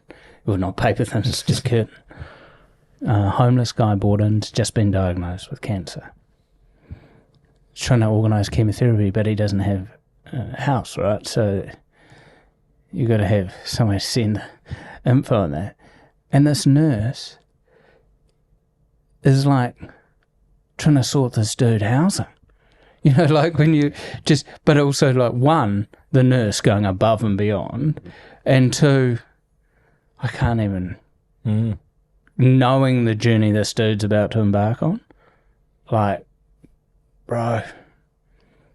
And here I am complaining because I've been in the corner, so I haven't had a window or whatever, you know. That thing of going, oh, well, even though it's quite depressing, there is someone who is doing it a shitload worse than you a lot of the time. And also you don't know who that person is, and you don't know. So that person who snaps at you in a cafe or bumps past you in the supermarket, you're like, all right, mate. You don't know what depths of despair they're in. You know, they're staunch at the supermarket because they realise they can only afford 5 out of the 7 meals they need for their family, you know. On the what comes next, in the documentary, you sort of spoke about the CAR T-cell therapy trial in Melbourne, which was talked about as like the Hail Mary. Where does that sit now? Well, CAR T-cell therapy, unfortunately, is not, for those who don't know, in a nutshell, take out a bit of your immune system, your T-cells, train them up to fight a target on your cancer that only your cancer has, pop them back into you, they train everyone else up and hop in the Toyota Hilux and head off to war, you know. A few RPGs in the back and sort of. So that has proved very, very effective in blood cancer only at the moment, and not in solid tumours. Just because if the target has a slight bit of your other body, your healthy cells, it will kill all that, you know. So you could train your immune system to destroy your body. That's if it doesn't work. So that hasn't worked out. I'm probably at a stage shortly where I'll be looking at clinical trials and chats with some people over in Sydney and in Auckland. But the thing is when they're like, you're not that fucked yet. Because they can't ethically put you in a clinical trial if a standard of care treatment's still working. But then with the chemotherapy, there becomes how much can you tolerate. Like last week proved to me, oh shit, this is hard. So, and the thing is, there's clinical trials popping up all over the shop. Australia is quite interesting because now with the broken relationship between China and America, China's doing a lot of its trials in Australia. But then there's the other things that go along with that, because it's like, well, I'd probably need to be there for 3 months. Yeah. That carries a huge cost. Well, I'm feeling really good. Do I want to be away from my whānau for 3 months? So there's a lot of things, which is why I just take it day by day at the moment. I don't know what's going to pop up. And I'm just blessed now looking at things. There are some interesting things happening in New Zealand. And Kiwis are pretty innovative. And it's just trying to get the drug companies jazzed about New Zealand. Yeah. How do you communicate, if you're okay talking about it, how do you communicate with your kids from when they were young about the diagnosis and the treatment and outlook, and what sort of language do you use with them? Honesty and small time frames. Tell them what's happening. Do you have any questions? Humans have this want to talk too much and over-explain. You know, it's just, hey, I've got cancer from the beginning. It is a bowel cell that is growing in my lungs. It's a cell that's gone wonky donkey. It's growing. I'm doing this treatment. And we're in this time frame. Like, for instance, at the moment, my time frame is school holidays coming up in early April. We've got a fun trip to the Gold Coast planned. I want to go to Suncorp Stadium with my son.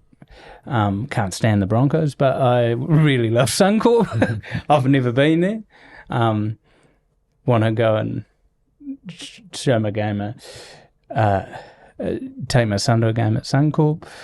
And it's like, that's our time frame, you know. And I've got professionally, the gala's my time frame, hosting the Best Foods Comedy Gala, like May 1, I think it is, you know. So I've got that timeline right.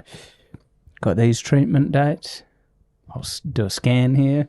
So it's about small time frames. There's no point getting into what ifs and da-da-da and da-da-da. Because that whole old phrase, you could get hit by a bus tomorrow or whatever, is true. So it's like, no, we're only gifted this moment. Just on the gala, yeah, you've pretty much done everything there is to do in New Zealand comedy, and now you're hosting it this year, right? Which is the first time? I've circled back to redo everything. Yeah, I've never hosted it, because when I was sort of doing all the galas, especially in the early day, it was a reverse way of doing it. You get an international to host it. Yeah. Then you'd have Kiwi acts, whereas now... Like Greg Proops, is that like that kind of... those, and there was another guy... Colin Mockery, or have I made that up? No, the other guy... Whose line? Yeah, I'm just thinking whose line it is anyway. Wayne Brady. Okay, see? Yeah. Yeah, so now you have a Kiwi to host it, and it's such a privilege to me, because it was always the night. You'd fight so hard to get a spot on the gala. Do you still do a set if you are the host? Yeah, I'll still do 2 10-minute sets. Oh, nice. And then all the admin glue. Or the linking. All the linking. So that's super cool, because also I've got there's a comedian, Phil Nicol, who's a huge, who I met in 2003, came over here. He's coming back, and catch up with him. There's these comics who my wife and I love on Instagram who I haven't met. Kyla Cobbler's one, this Irish woman, who I haven't met, so I'm jazzed to see. So that's what I love about it, as well as getting to meet these comics, see them perform, and because I've been in the industry so long, everyone behind the scenes, floor managers and that, are best mates. Camera people, they're best mates. So I love it. Is it an honour to be asked to host it? Yeah, it's a huge honour. It's especially for someone like how I mentioned, I sort of felt slightly on the outer with cancer stuff, and being able to still feel relevant and that sort of thing was great. And also, because I haven't been doing a lot of TV stuff, the easy side of it is like, oh shit, I've actually got a lot of material now. Because before, when I was doing quite a lot of stuff, it was like, I did that joke on TV. And I'm like, oh no, it's actually not going to be too stressful getting the sets together. Because that element of honour is an interesting one, because when you got your Order of Merit too, it's a chance to reflect back, right, on your body of work and be proud of yourself for what you've achieved. Yeah, awards and that make me feel a bit stink sometimes. That's the Kiwi in me, I actually like the doing, and I'm not by any way running anything down. So the awards that I've won, I've sort of gone through the comedy ones, and that Order of Merit one was a real, seeing how proud it made my mum, my kids all dressed up at Government House. It was an honour, and it did make me stop and go, shit, you've worked really hard, and you've done bloody well. But it's not, and the best thing is it's not over yet, So that's what I love about comedy, because I'm still thinking, what's that joke I could do that could push the boundaries a little bit at the go. That Toyota one again. What's that one? No one's talking about the Mujahideen up here. Dai, this has been such an epic chat. I've got no idea how long we've been talking for, which is the sign of the best episode. Well, I've loved it. I've got about 5 questions to finish us off with, and they're kind of in that advice space. So give them as much or as little as you want. What's your best piece of parenting advice? Give your children space. Your children aren't clay for you to mould. They are other human beings you live with, and the atmosphere you provide at home means more than the words that you say to them. Like, for instance, we were talking before we recorded this about the Manosphere doco that Louis Theroux did. I was like, I'm pretty sure my son won't fall into that trap because he has seen the way my wife and I communicate, the respect we show each other. He's seen strong female role models, people like my mother and so forth. The atmosphere you create is more important than what you say to your children, and that relates to every interaction you have. People don't remember the words you tell them, they remember how you make them feel. So that's what I'd say to people, is just give your kids some space. Create an atmosphere where they feel safe and loved. And that's what they need. And your job isn't to fix their problems. They have to do that. Obviously, you help them, but, they forgot their uniform for PE. It's not your issue. They forgot their uniform. You're not a fixer, because if you're constantly fixing someone's problems, that actually doesn't help them. So give them space and treat them like a human being. Tell you what, Shay, they will be a contender for the best answer. Yeah, it's amazing. It's a strong start. What does it mean to be successful? What does success look like? What should success look like? Success should look like honest happiness. And as I mentioned before, happiness is a very calm emotion. Success is not being the best in your field at this thing, being the best. No, success is you being 100% happy with where you are and what you're doing. And it doesn't matter what that is. Success is kindness and love. If you are going throughout your day and you've made more people feel happy, then that's success, I always think of this thing of like doing something like a real little good favor for someone, but not telling them about it. Yeah. So they just think the universe is a better place. And then they do something like that. So for me, success is just kindness and love. And if you're making other people's day better, then you've succeeded. It's like they were looking at enlightenment, right? What is enlightenment? And suddenly realizing enlightenment isn't a personal thing. Enlightenment is where you give over to complete service of helping others. And that's what I believe success is. It's taking yourself out of yourself and helping others. I'm glad you looked back to happiness, because I made a note when you said it about, I think you sort of said, I might be paraphrasing you here, but happiness is being like excited and I made a note, is happiness contentment? Because a lot, like you talked about looking at a tree or looking at the sky, and I often think and reflect of, I'm really content at this time in my life, and I don't feel like I need much more than what I currently have. And I often wonder whether that is genuine happiness or whether that is just settling. No, and there's negative connotations around being content versus happy seems to be positive. Happy is content, I think. Use that moving forward.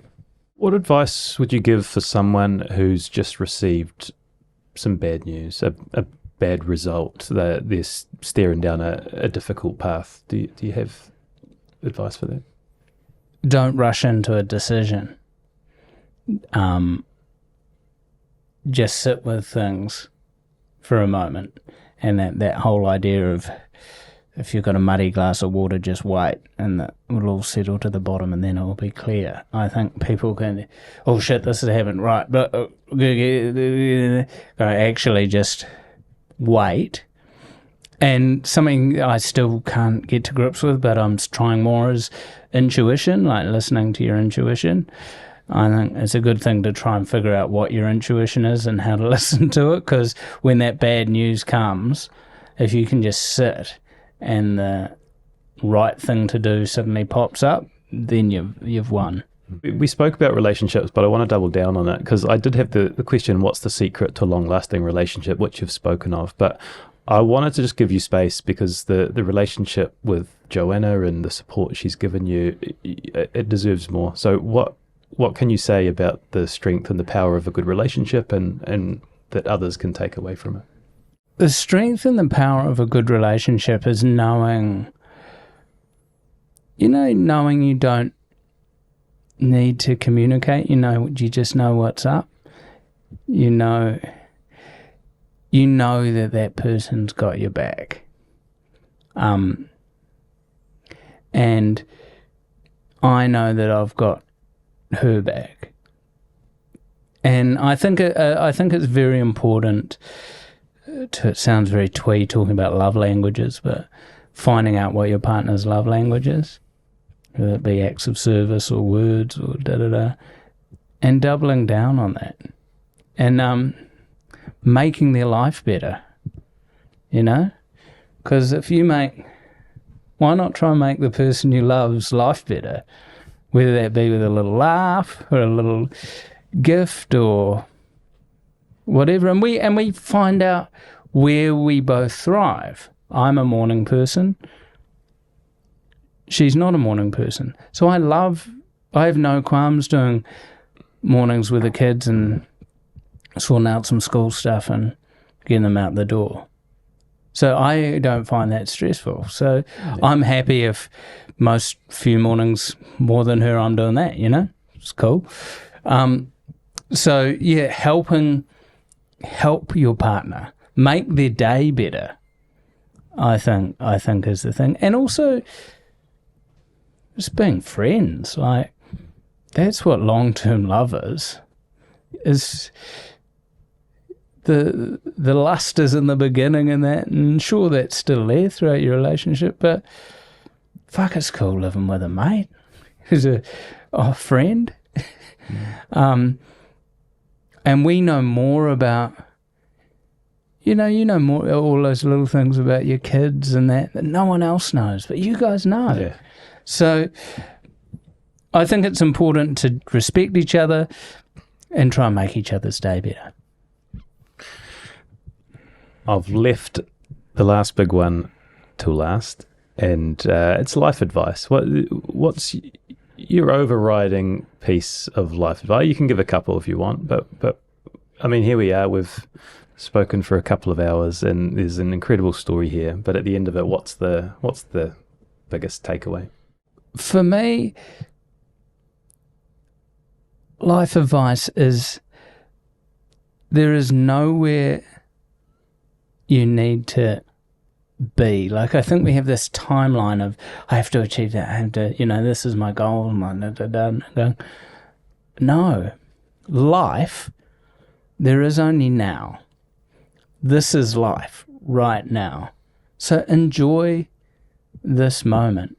And also enjoy life. And that doesn't mean, when I say enjoy life, that doesn't mean, quit your job and just go and sit on a beach. It means, no, just find out, just try and enjoy life. Because if you're not enjoying it, then what is the point? That whole, tomorrow will be better, da-da-da.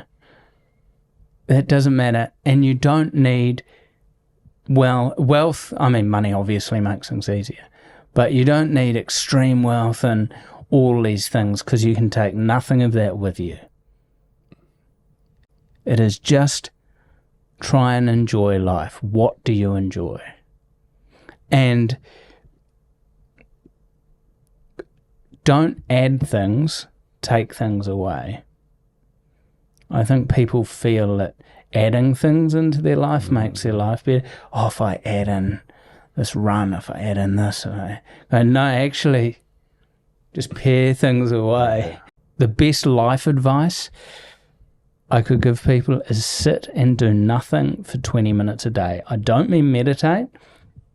just sit and do nothing. You're not your thoughts. Your thoughts just pop up.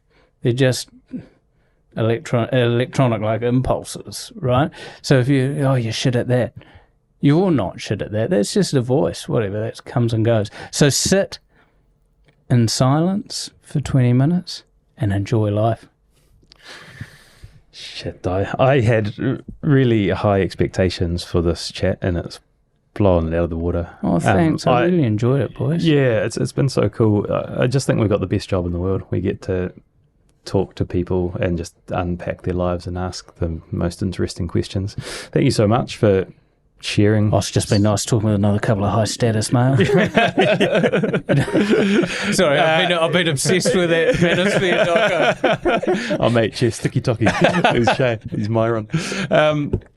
We've loved it. Like, thank you so much. I've learned. Listeners are going to get so much from it. Wonderful. Yeah, I've absolutely loved it. So thank you for coming in. And I know Shay's got a big outro plan. It's the simplicity of your thought. Like you said, we've all got the answers inside us, the answers that will work for us, whether it's slowing down, taking things off. It's a thought-provoking conversation with how simple you can make your life. We make it so complicated for ourselves at times, and you stop and you have a conversation like this and you go, oh, actually, yeah, put the phone down.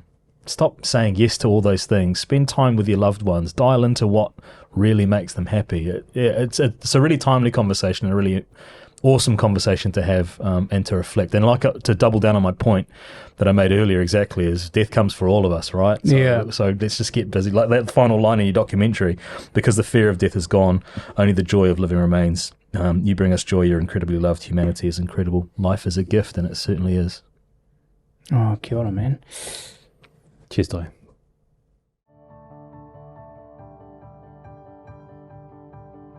There are some people in life you never want to forget. But life happens. People get old, memories fade, and then one day it's too late to ask the questions that matter most. That's why we created Reflections, to capture the magic before it slips away.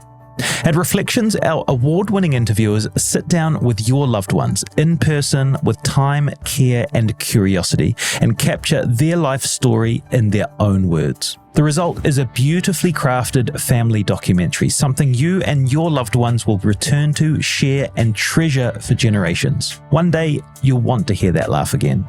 We make sure you always can. Reflections, keeping family stories beautifully alive. Find us at reflections.life.